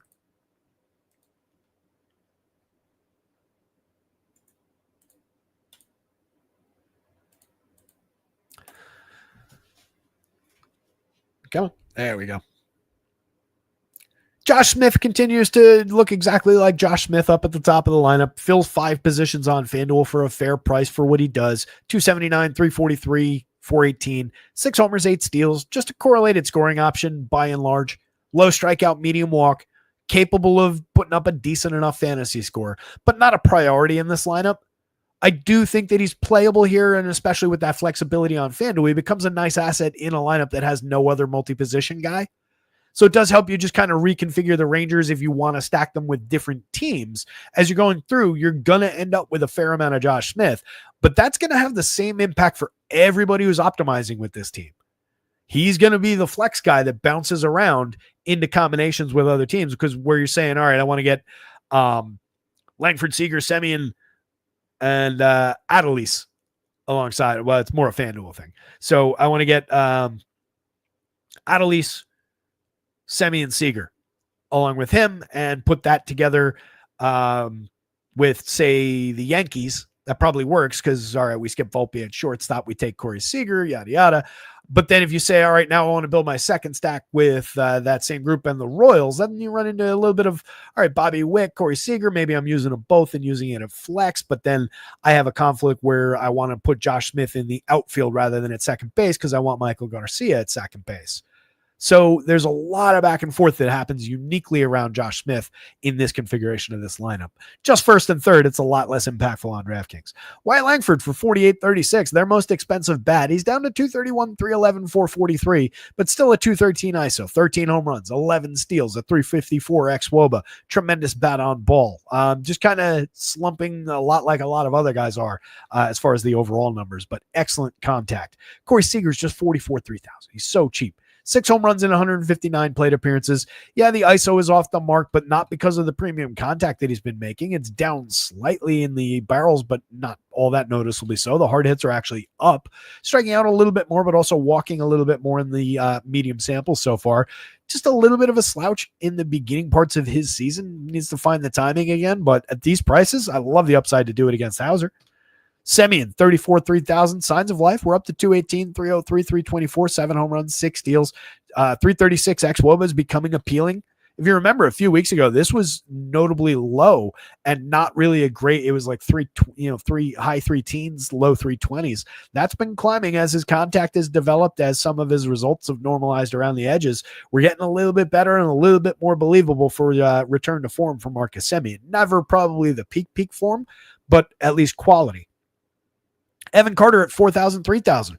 Pretty good 65 plate appearances from a kid who's supposed to be able to hit pretty much exactly like this. 293, 369, 534. 4 home runs is maybe aggressive as far as the pace there. 12.5% barrels against a medium hard hit rate. It probably normalizes back to like 8% barrels in upper 30s, maybe 40s of hard hit, but low strikeout, high walk, interesting hitter. Jake Berger, another slumping player in this lineup. He's up to 10 home runs. He's making excellent contact, more barrels and more hard hits out of Jake Berger so far this year per capita than the last couple seasons. Just not walking quite as much. Strikeouts are about the same. Just a lot of poor results from a guy who is mostly doing what he's supposed to be doing up there. It's just not falling in or not getting over the wall quite as frequently. 10 homers on the season, a 196 ISO. Not unusable though. Josh Young at 34, 3,000. Pretty cheap for his quality. 9.1% barrels, 41.2% hard hits.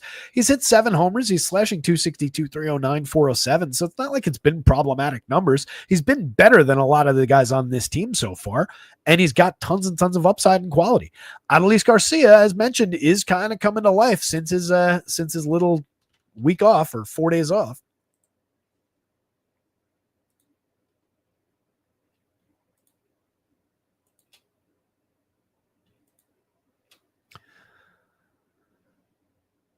For the month of June, 276, 313, 448. Creating runs 9% better than average, just striking out 15.6, walking 6.3. A home run, 2 stolen bases, 5 runs scored, 6 ribbies if we're just looking at some counting stats, 2 doubles to go with the home run, just a 172 ISO. But at least he's kind of been capitalizing. That's a week's worth of stats. It's nothing to get too excited about. But from a guy who averaged 30 plus home runs over 5 straight seasons and hit 39 2 years ago, it's at least something to keep an eye on. And he's very, very cheap. 37.29. Love the upside. Jonah Heim at 32.27, where you got to play catchers. He's always appealing. 7 home runs on the season. Always capable of going deep. This is an interesting Rangers lineup. Adrian Hauser's playable at 73, less so at 9,000. Rangers bats, Hauser on DraftKings. If you're throwing darts at the White Sox, I wish you well.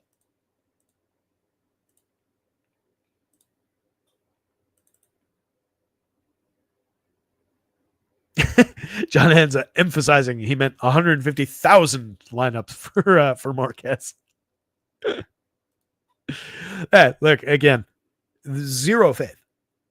But it's something that I would go work into some lineups if I was building 150 over on DraftKings. But like I said, in 20, maybe I do it once, depending on what I'm buying, maybe twice, but not that many times. And I wouldn't be doing it, I don't think, 10% of 150 times. But here and there, a couple spots.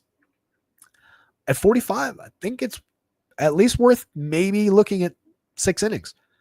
I very, very much prefer the bats, though, as stated. Cards and the Brewers. I don't love the idea of attacking Friday Peralta with Cardinals bats. And going the other way, Fede, at least kind of keeping the Brewers to a moderate total. Fede's not bad. He's also not good. But he's capable of suppressing runs on the right day. Brewers lineup is not in. What he doesn't do is provide strikeouts.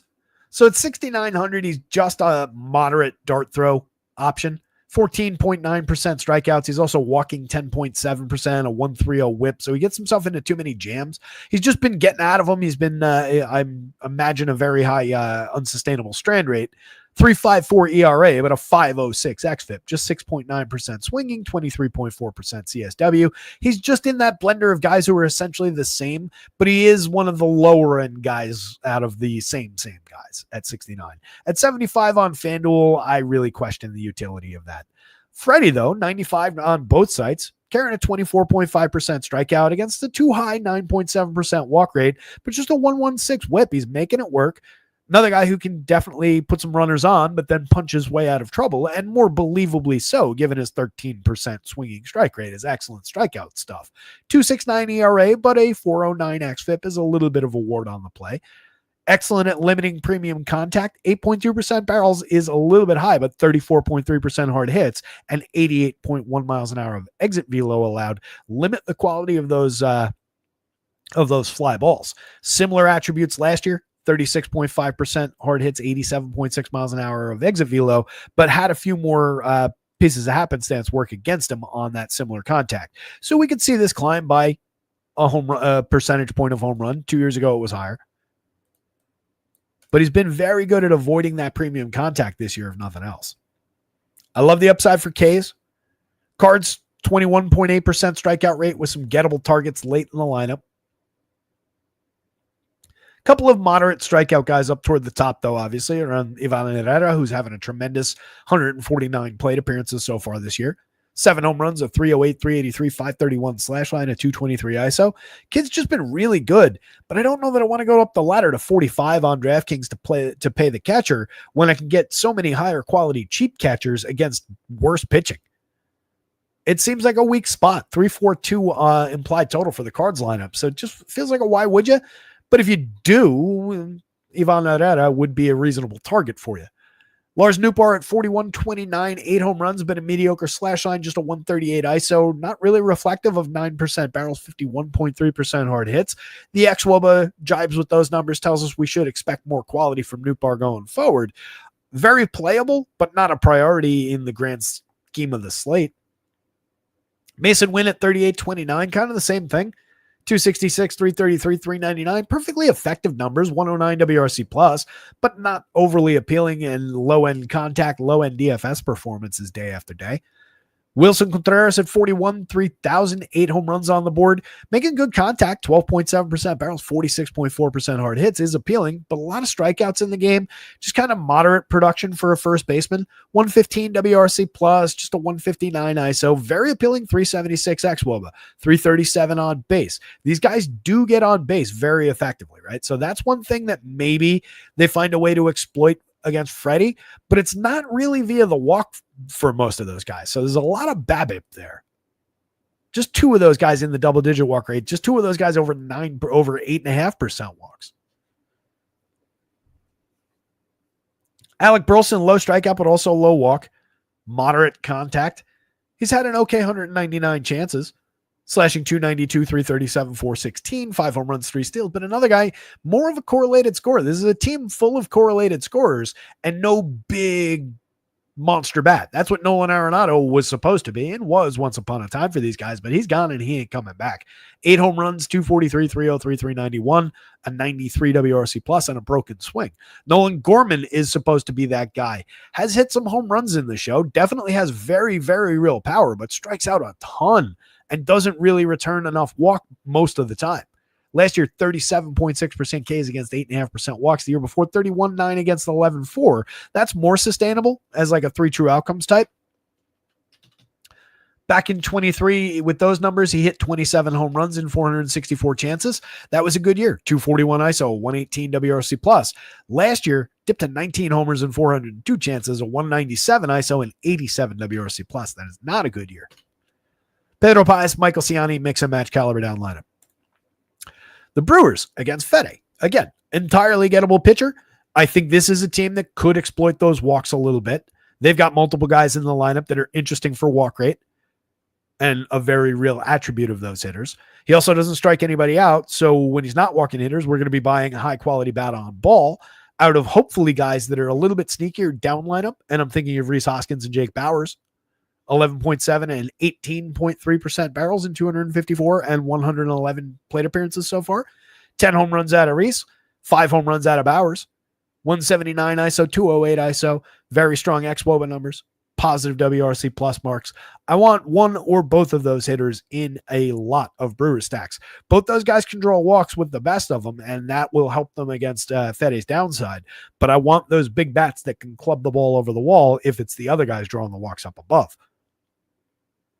Bryce Turang drawing 11.5% walks. He's also getting on overall at a 350 clip, 347 xWOBA, right at league average for WRC plus at 100, 4 home runs, 15 stolen bases. For DFS, maybe a little bit more appealing overall than that WRC plus number might reflect.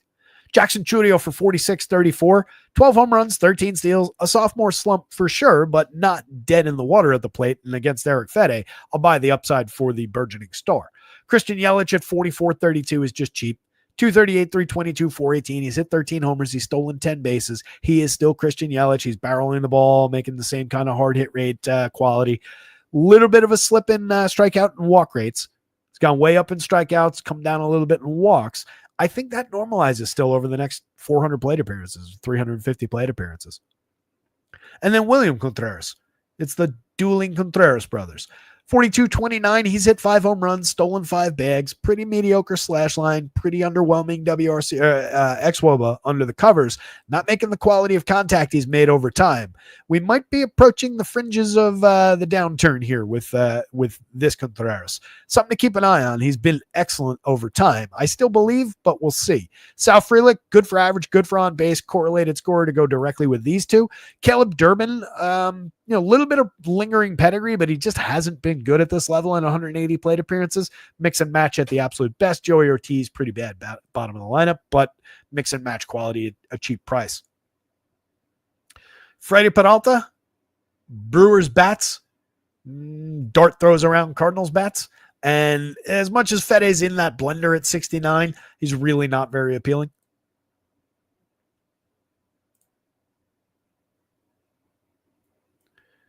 Twins with Chris Paddock going up against the Astros here.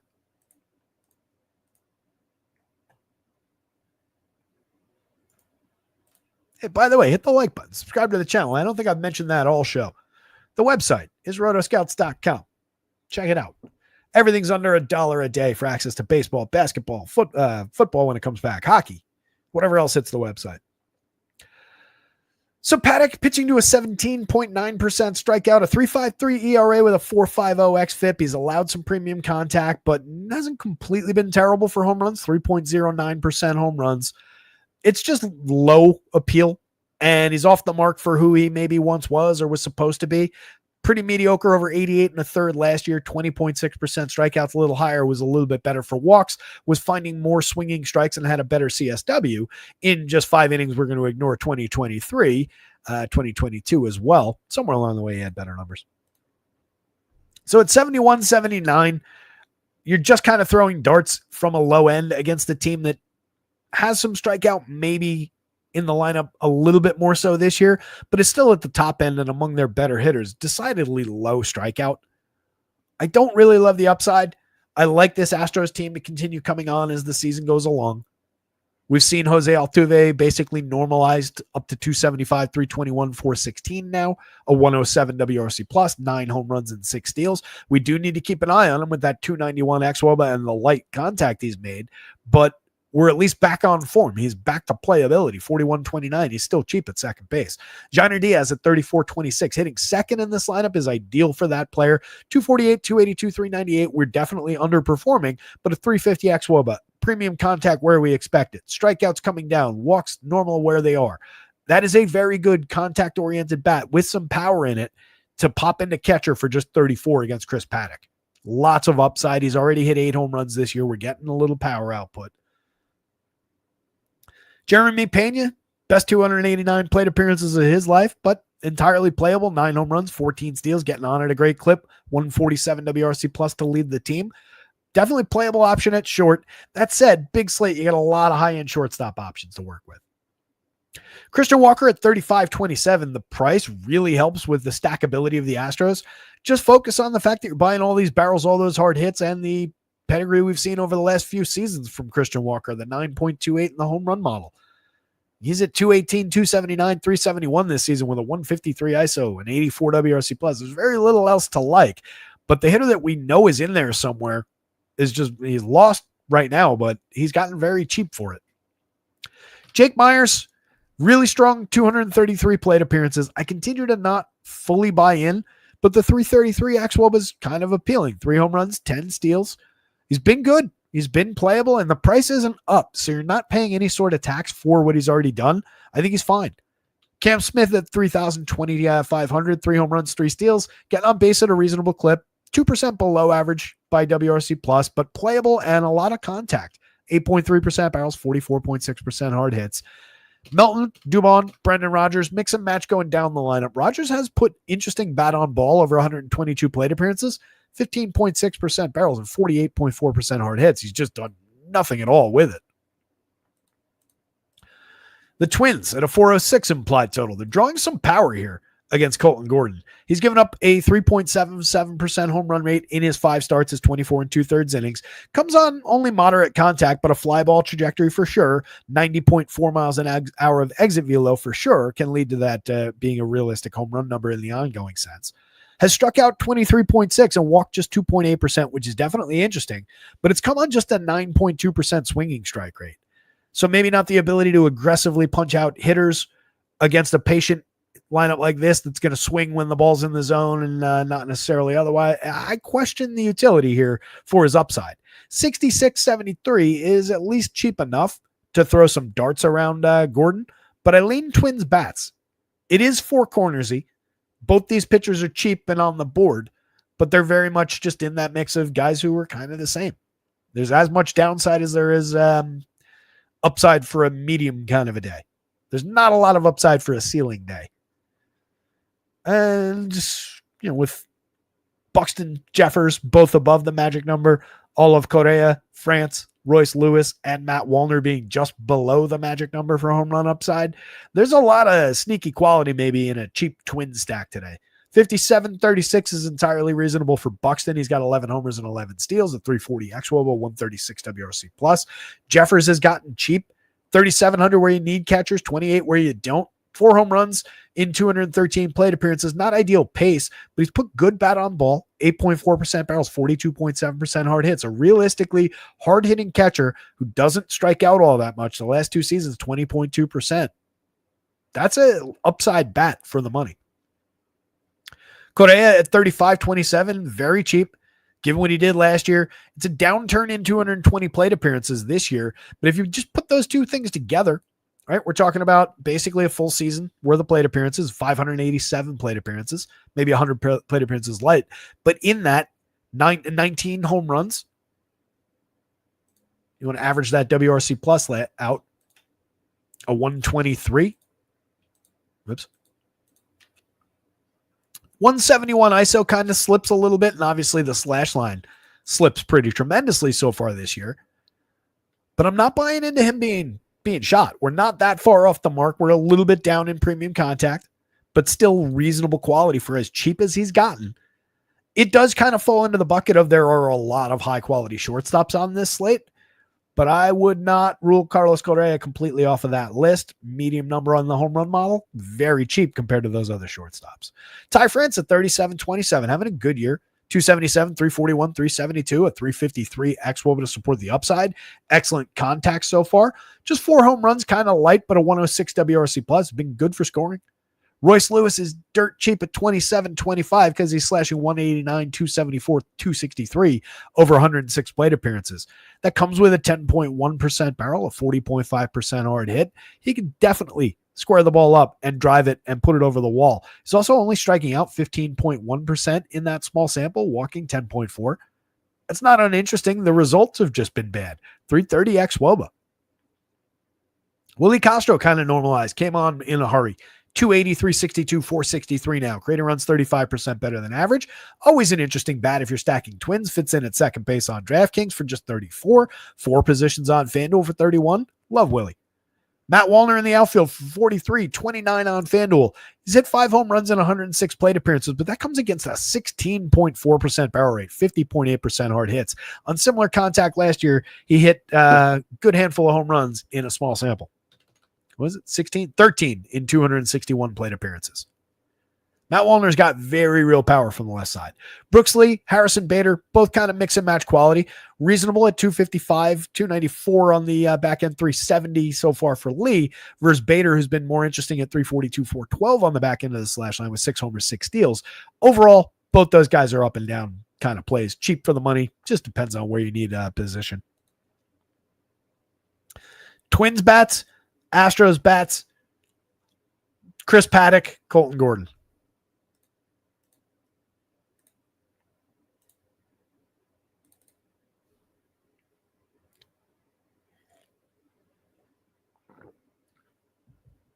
Power saying a few minutes ago, Roth moved Baltimore and Atlanta to orange, which is definitely concerning. Appreciate the heads up there, buddy. That was something I wanted to go back to. 5:37. We're doing all right. 4 games to go, I think. Picked up a little time there. If you're playing that early slate, it looks like the Washington game is in that same bucket, by the way. LA, Baltimore, yellow, orange now for Roth. His read on is, so he says essentially the same as the one before. Downgraded this in the Baltimore game as well as seeing this in-game delay with an area of rain moving in. Few storms between both cities. Seems more like a caution spot than a don't go to it spot. Be wary, but maybe don't bail. Philly looks a little bit better.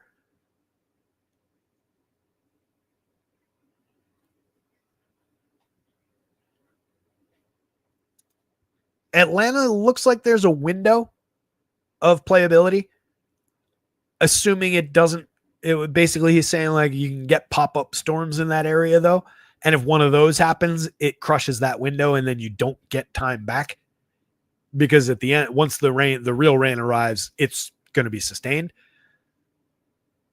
Out of all the teams, I think the early game in Washington is the most threatened just because of how wacky that team is with rain and postponements. But I would still have those Orioles and Braves in the mix as I'm building lineups, and I would just be kind of cautious about it. Maybe ding pitching in those games. Probably the biggest hit as far as that goes then would be Bryce Elder coming off or coming down the board. Not ideal, obviously, but you do get, situationally a lot of people that panic about those spots. So maybe it does push the Braves bats a little bit where you're, all right, if I can get them a little bit lower on than they might have otherwise been, or the Orioles bats, if I can get them a little lower on than they might have otherwise been, I'm kind of intrigued. A's mid threes total, Royals more appealing in the mid fours. Royals going up against Luis Severino, who's pitching to a 4.77 ERA, but a 4.34 xFIP, just 16.6% strikeout rate on only 7.4% swinging, 23.2% CSW. But Stuff Plus still loves the arsenal. I think that's something worth talking about.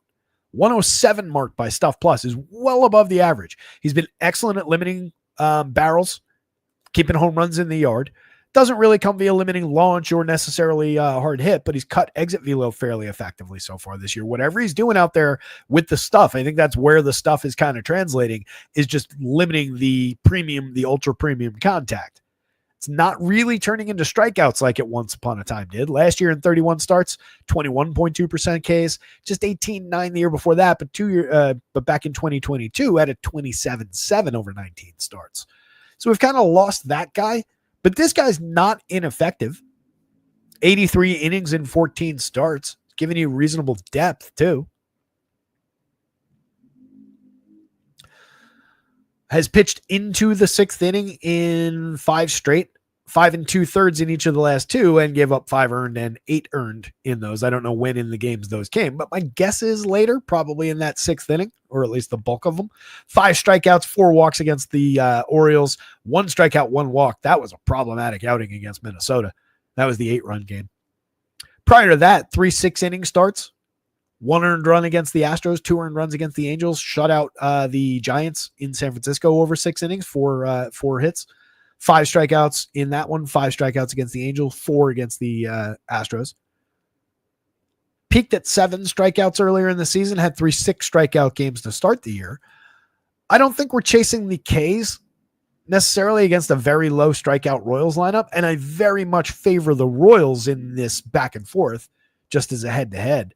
But at 67, I think Severino, given the ability to just book 6 innings and pitch maybe fairly clean, is at least in your SP2 conversation on DraftKings. A lot less appealing on FanDuel. Waka at 75, entirely reasonable. 3.01 ERA, but a 4.29 xFIP. 17.9% Ks against 6.2% walks. I have news for you. If you're considering Michael Waka for 75 against his A's team, and he does project quite a bit better, but given the numbers, you have to at least consider Severino on the other side. They're almost pitching exactly the same outside of the ERA. Severino has better rated stuff. Strikeouts are very similar. Walks are very similar. Slightly higher, slightly lower on the Severino side. Sure. 4.29 ERA versus xFIP versus 4.34. Waka's been better at keeping guys off base overall, but a lot of this is BABIP. Severino's been the better of the two at limiting premium contact and power. They've both been good at it. But for that much less, you have to at least throw them into the mix. What you buy with Waka is maybe a little bit more strikeout upside, given the nature of the opponent. But there's still a lot of threat in this A's lineup. Tyler Soderstrom, Brent Rooker, both around or above the home run magic number. Rooker at just 48.34 is downright interesting. He's hit 15 homers this season, 222 ISO, a 137 WRC plus, monster for contact. Same thing with Soderstrom for 43.33. First base and outfield eligible on both sides. He's hit 14 homers in 296 chances. Kid's been great this season, 9.29 in the model. Jacob Wilson sliding in at 49.34, slashing just 366, 402, 520. Creating runs just 62% better than average by WRC plus. Why would you want him? I forgot to change Max Muncy with this stupid non-initial having name. It'll take too long to get to him. He's been mediocre. He's been playing like the price would suggest, 32.25. He's usable. There's a couple home runs on the board for him. Kurtz is more interesting further down the lineup, especially with the ability to put Soderstrom in the outfield. Just pop Kurtz at first base. 2,900. He's carrying a 13.6% barrel, 48.5% hard hit against a guy who, if nothing else, is going to allow frequent contact, if not high-end contact. Kurtz has hit 5 home runs in the show so far, a 196 ISO. Love the upside. Austin Wynns, interesting bat at catcher for a very cheap price. He's hit 3 home runs already in 48 plate appearances. He's mashing the ball so far. 4,100 feels a little bit aggressively expensive. 25 on FanDuel is a little bit more like it. Kind of got it priced up in an awful hurry there. Luis Urias, 32.27, mix and match quality. Denzel Clark, it's too bad defense doesn't count. Oh, and then Lawrence Butler up at the top for 45.35, entirely playable, power and speed upside. The A's are very much in play, even with that mediocre total. On the Royals side, Jonathan India, on-base option, table setter, 3 home runs so far. We've talked about him quite a bit this season. Just needs to get to first base, do his thing, and correlate with these guys. That's the stretch of hitters that you want, plus Jack Caglianone. Right? 3 of those 5 guys at worst if you're stacking Royals, plus India and maybe one of these guys. But if I can get all 4 of those guys with India, or 4 out of those 5 guys, rather, with India, I'm going that route. A lot of time I'll just consider those 5 guys straight because you can play Caglianone and Vinny and Sal all in the same lineup. Witt at 54.37, 8 homers, 21 steals. Monster season so far, 118 WRC plus. Maybe slightly off the pace of quality from last year's MVP caliber season at 332, 389, 588. 32 homers, 31 steals, but plenty of room to return to that form in the second, second 2/3 of the season. For the final 2/3 of the season. Michael Garcia at 46, 3,000, having a tremendous year. 7 homers, 13 steals. Highly, highly playable. Multi-position eligible on FanDuel for only 3,000. They haven't really caught up. 4,600 at third base is kind of caught up. You don't get monster power output out of the player. That's something to watch as he gets a little bit more expensive. He's excellent for correlated scoring. He's got tons of upside, and he's been very, very good. But as this price rises, you want to consider how he impacts the lineup configuration at that position against other harder-hitting, more homer-prone third baseman. Vinny at 4,029 has been excellent for 2 months now, and they haven't really returned to correct pricing. Take advantage. 10 home runs on the board now, leads this team. Sal Perez, 6 home runs on the board despite making very, very high-end contact. Striking out a little bit more, walking a little bit less. It's had its impact, just getting on at a 269 clip. But a 344 ex-WOBA, we're going to return to form at some point. Caglianone has not hit his first home run yet, but he's barreled the ball consistently. 51.7% hard hits in whatever those batted balls are over 37 plate appearances. There is plenty of upside to come out of Caglianone. He's just cheap at 33, cheaper at 24 on FanDuel. Lofton, Rave, and Isbell, mix and match pieces at the absolute best. You mix one of those guys in and you hope for the best. Royals bats, A's bats, Waka, Sevy. 4 corners game for sure, but I think I lean bats.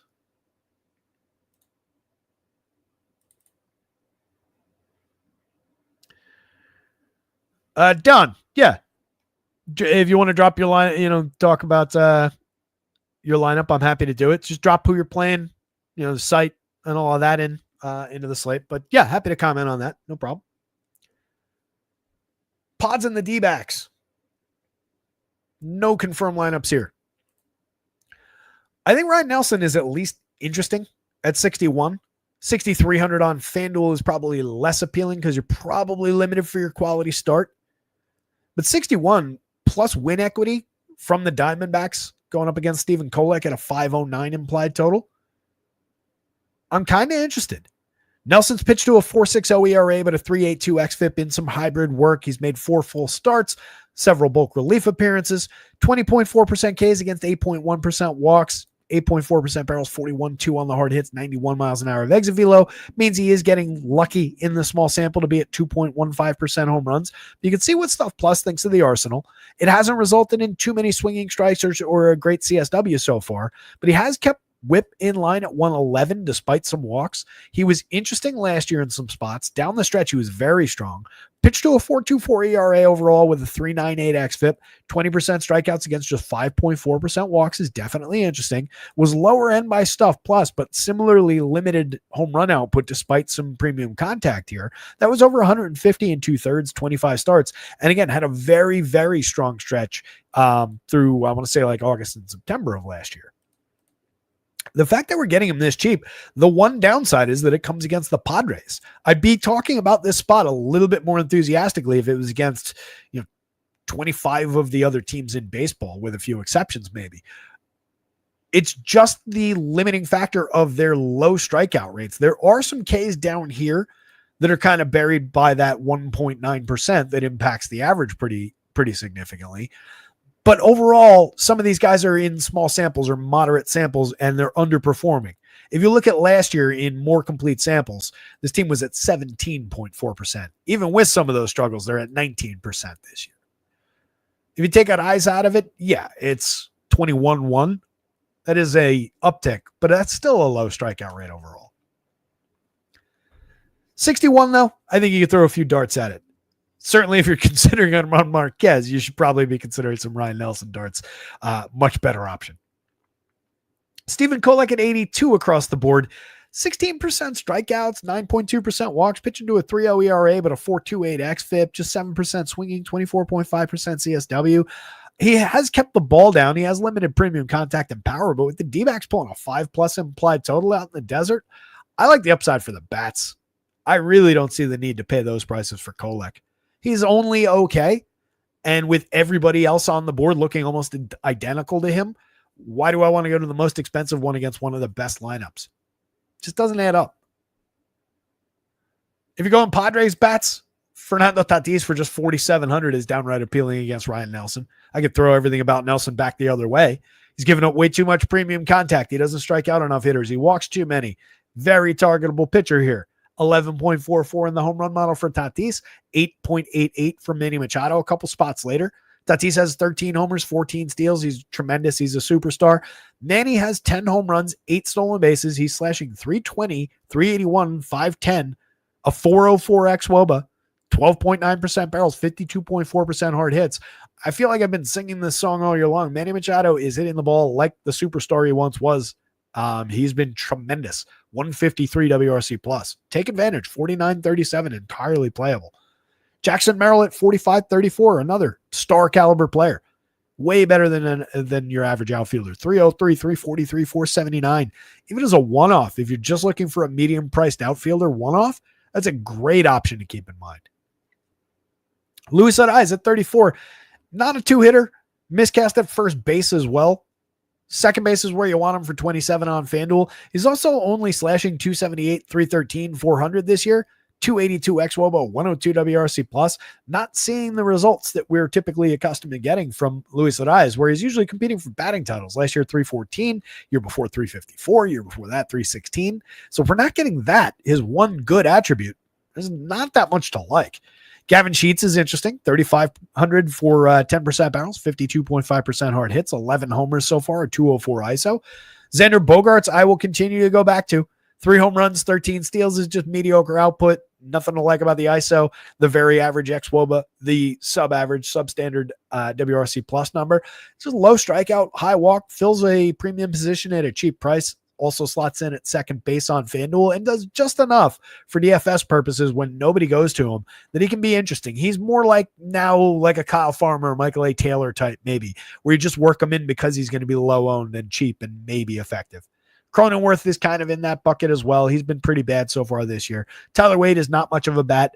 Elias Diaz, mix and match quality catcher with a little bit of ability to put barrels on ball from time to time. 3 home runs and 153 chances, but otherwise a pretty poor season so far.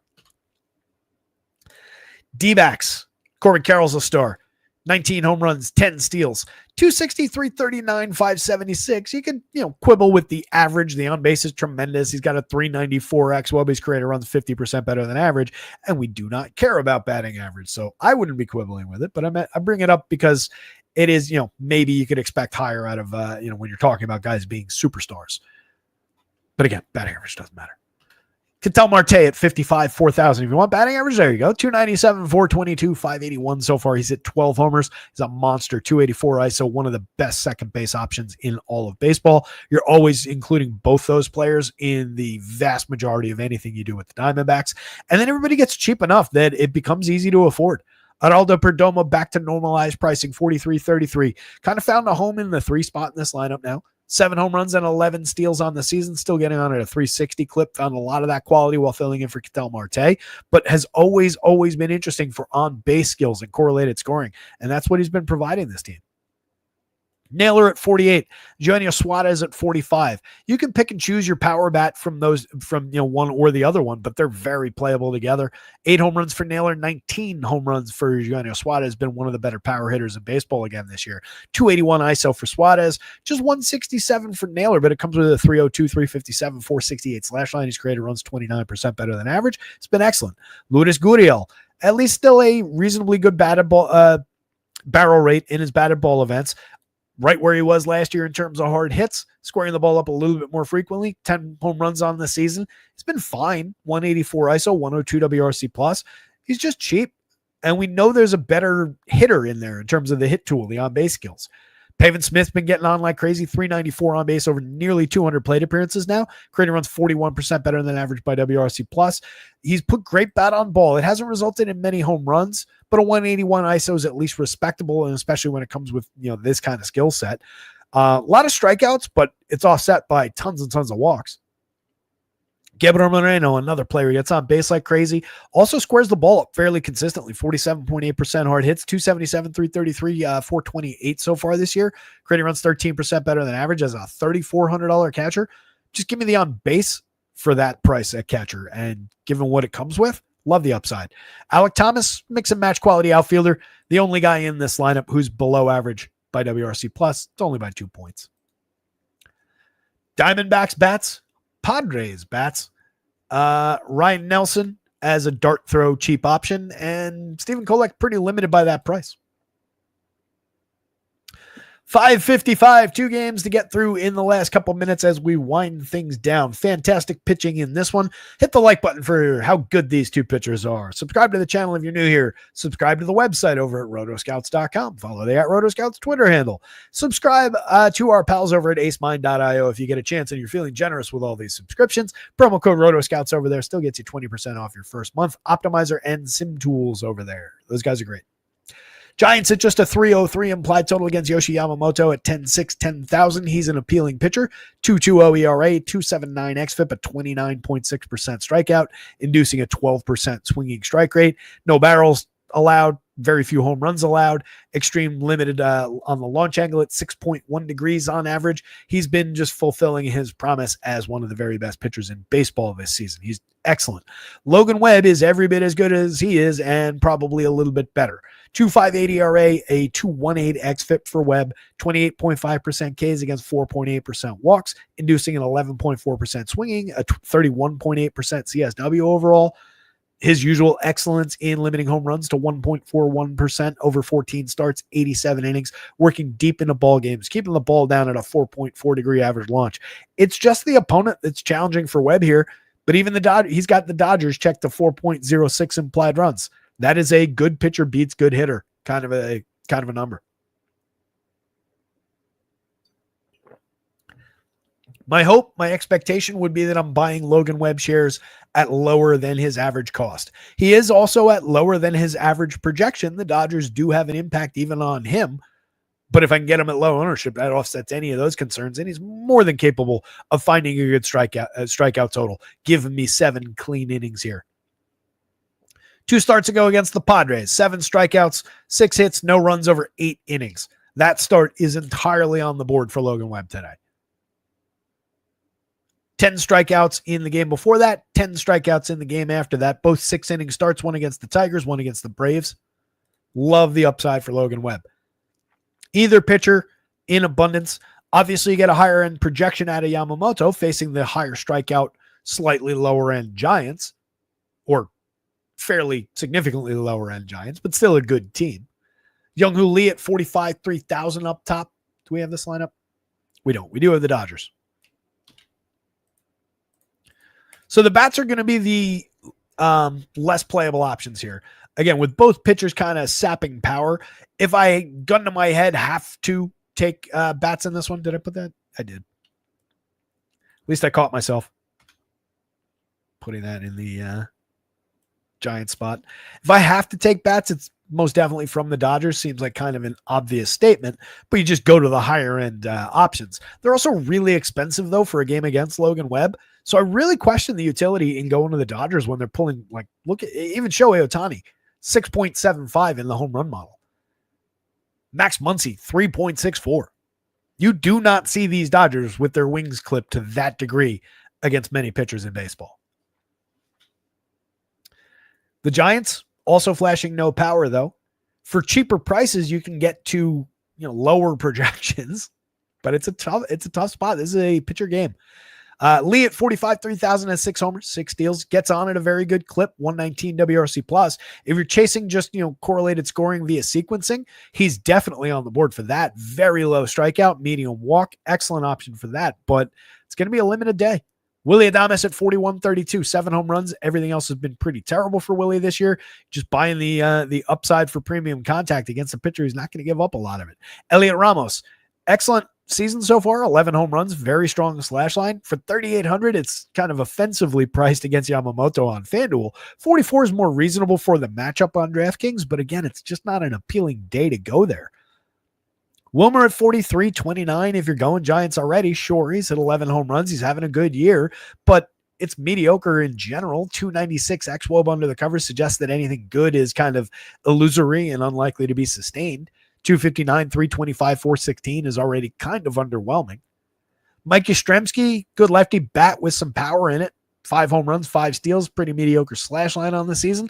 321 xWOB and a 104 WRC plus is at least capitalizing on some of the contact. He's very affordable, 3.78 in the home run model though. Dom Smith can barely stay in the league. Casey Schmidt, mix and match quality. Tyler Fitz at 34-27, kind of interesting, but having a bad year so far, over 175. And then Andrew Neisner, if it was anybody who gave up more consistent fly balls or was more attackable for home runs, maybe I'd throw him into the mix.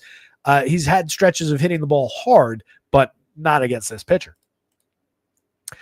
Ohtani, Mookie, Freddie, those are your priority bats on the Dodgers side. No secret there. But again, all of them really undercut by Logan Webb's ongoing quality for limiting power. Ohtani can hit one out against anybody, though. 23 home runs, 11 stolen bases. You're paying full price at 64.47, though. 5,036 from Mookie is a little bit inexpensive given his up and down performances, and it's only up and down in a, like, for him kind of a sense. 269, 349, 417, a 354 xWOB, creating runs 18% better than average. Those are reasonable prices for Mookie Betts, even against this pitcher.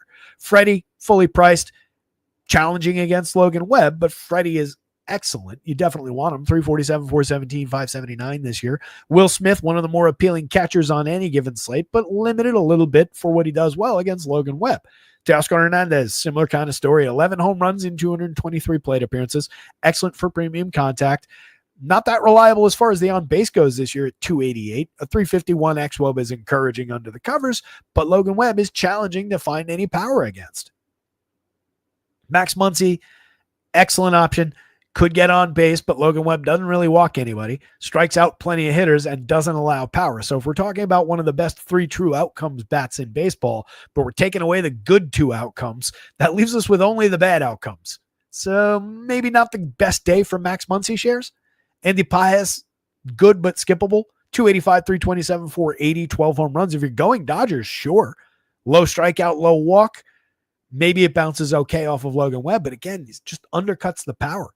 Michael Conforto, 4 home runs, mashing baseballs under the covers at 9.9% barrels, 45.8% hard hits. A 342 xWOBA reflects that. But again, we're not getting that upside out of Logan Webb. Tommy Edman is a mix and match quality guy at the bottom of the lineup. Yamamoto, Logan Webb, a lot of playability back and forth, little discount on Webb. Dodgers bats well above the Giants bats. The 2 pitchers are closer to one another than the bats are. And we round things off with Guardians and Mariners. Usable pitching in this one. Another game that Vegas has almost dead even.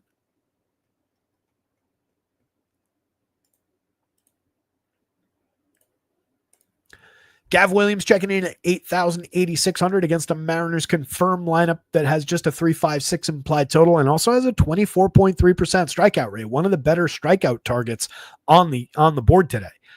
Williams pitching to a 3.86 ERA with a 3.94 xFIP. The glaring thing is the 12.8% walks.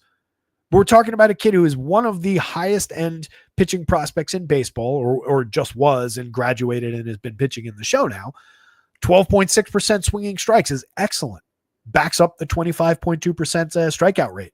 He's given up too many barrels. He's given up too much premium contact. It hasn't really cost him 3.19% home runs. That could definitely burn him against a hard-hitting team, but you can note, not really drawing all that much power against.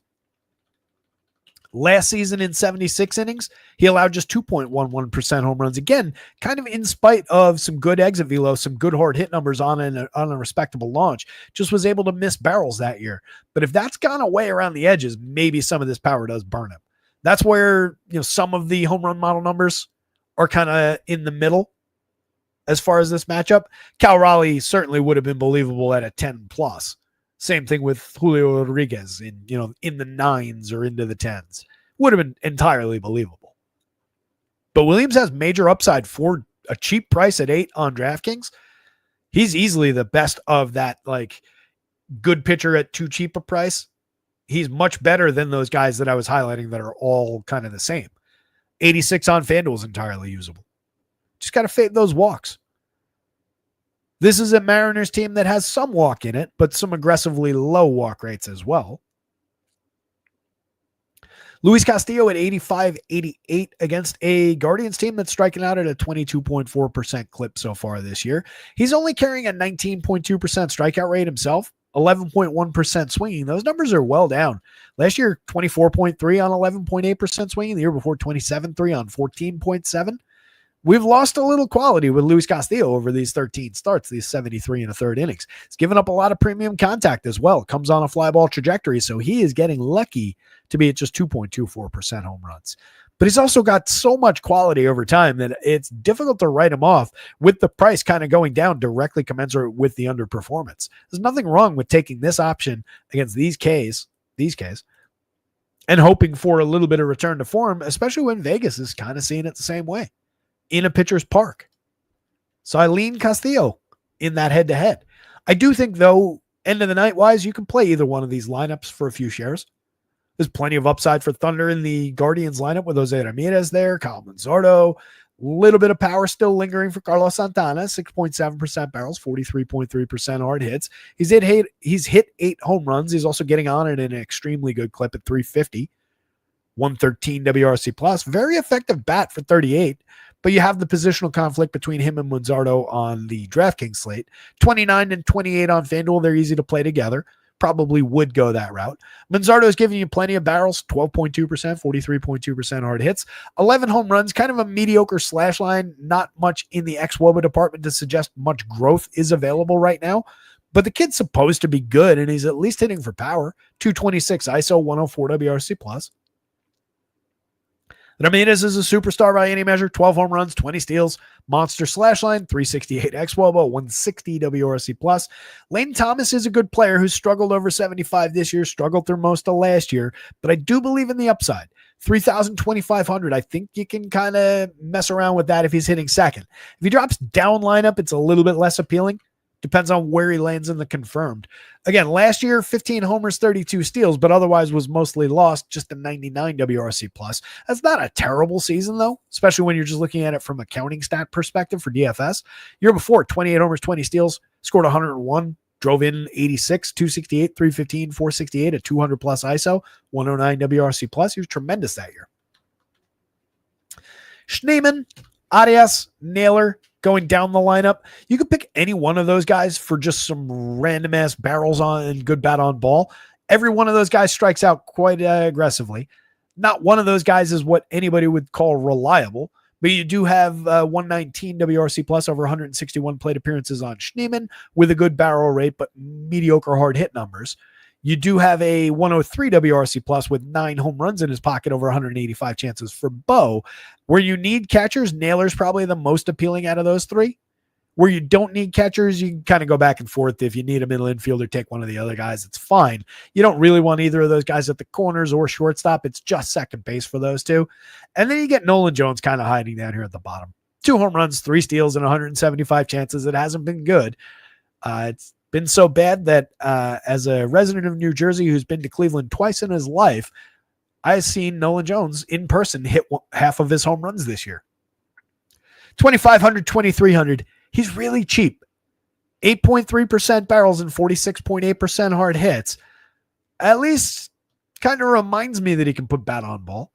2 years ago, 20 home runs, 20 steals, and 424 plate appearances, a lot of which came at Coors and with Colorado, but a 245 ISO overall, a 135 WRC plus. There is talent in this bat. I continue to believe. At worst, he's a mix and match play for 25-23 at the bottom of a lineup at the end of the night. And we round things off with these Mariners. J.P. Crawford getting on base at a 396 clip, doing everything he was doing 2 years ago when he was really appealing and really good all season, and then some. He's really interesting at the top of this lineup. Low strikeout, extremely high walk rate. Very interesting player for 37.29. There are other star quality shortstops on the slate that do things that he doesn't. But if you're going to Mariners, he's a high priority bat within the Mariners stack. And I do think, at least given his correlated scoring and his cheap price comparatively and his great spot in the lineup, he's a usable one-off shortstop as well. Julio for just 48.35, 10 home runs, 11 steals. Slash line is gradually growing, I would say. I think we're trending in the right direction. 262, 324, 424, 345 xwOBA. By the way,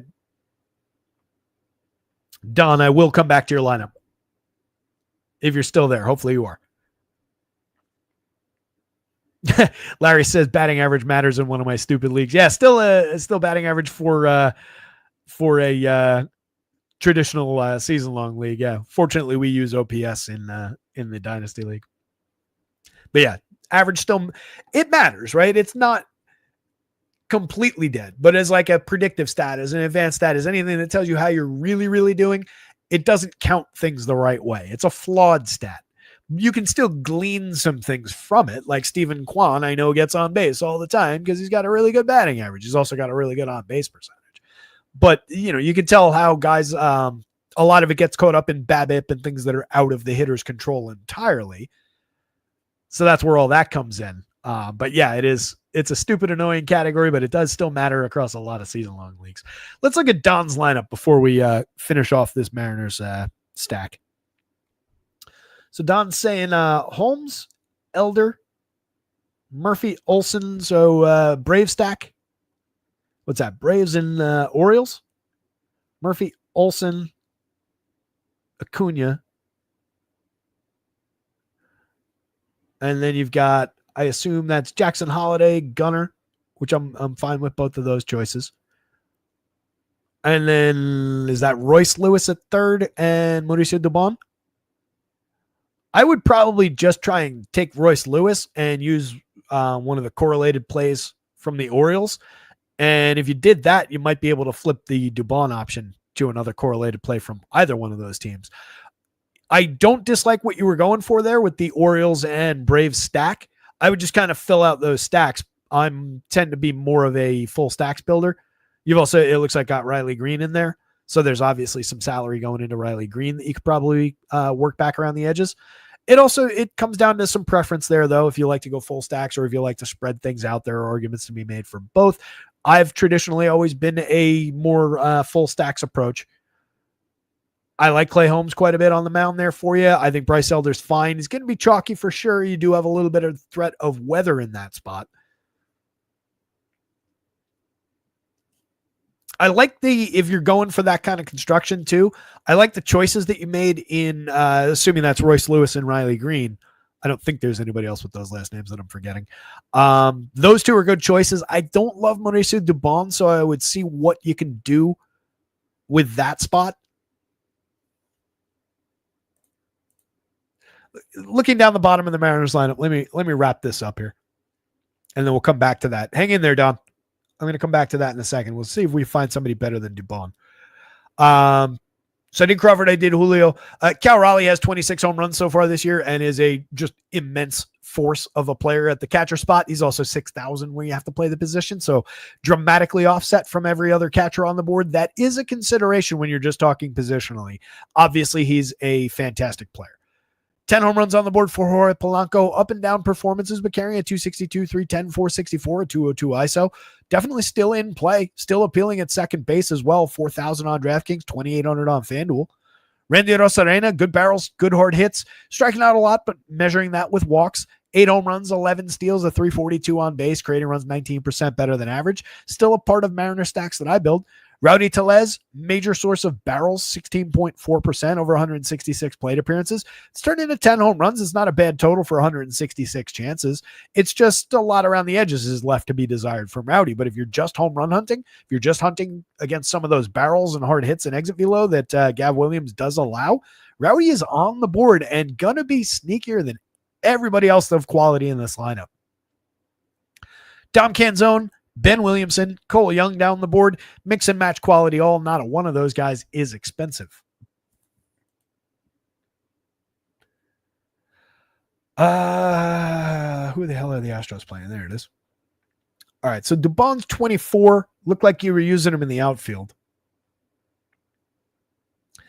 Assuming you don't have any money to spare and we got to play him in the outfield. Let's do a quick perusal. If we're just directly looking to replace that one spot and leave the rest of it with non-stacked options outside of your correlated Braves and Orioles.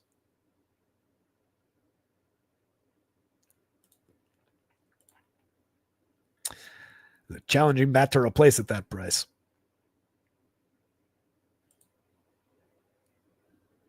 I assume that's how we got into your lineup in the first place.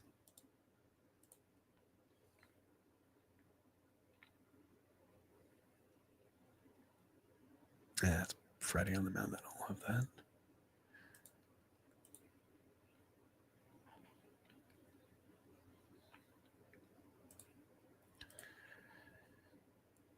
that. Boy. Not a lot of options in that territory, huh?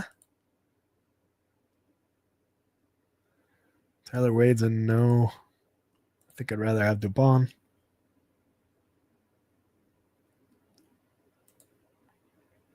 Boy, that is a challenging price. Kind of a weird one in that last game, actually, that had been on the screen for 100 less. Dominic Canzone against Gav Williams is if you're considering Mauricio Dubon, maybe slightly interesting. In 188 plate appearances last year, he had 8 home runs. In 182 the year before, he hit 6. Against the contact that Gav gives up, I could at least make the argument. It's not good. I think the move to go there, Don, is to pull Riley Green and see what that buys you.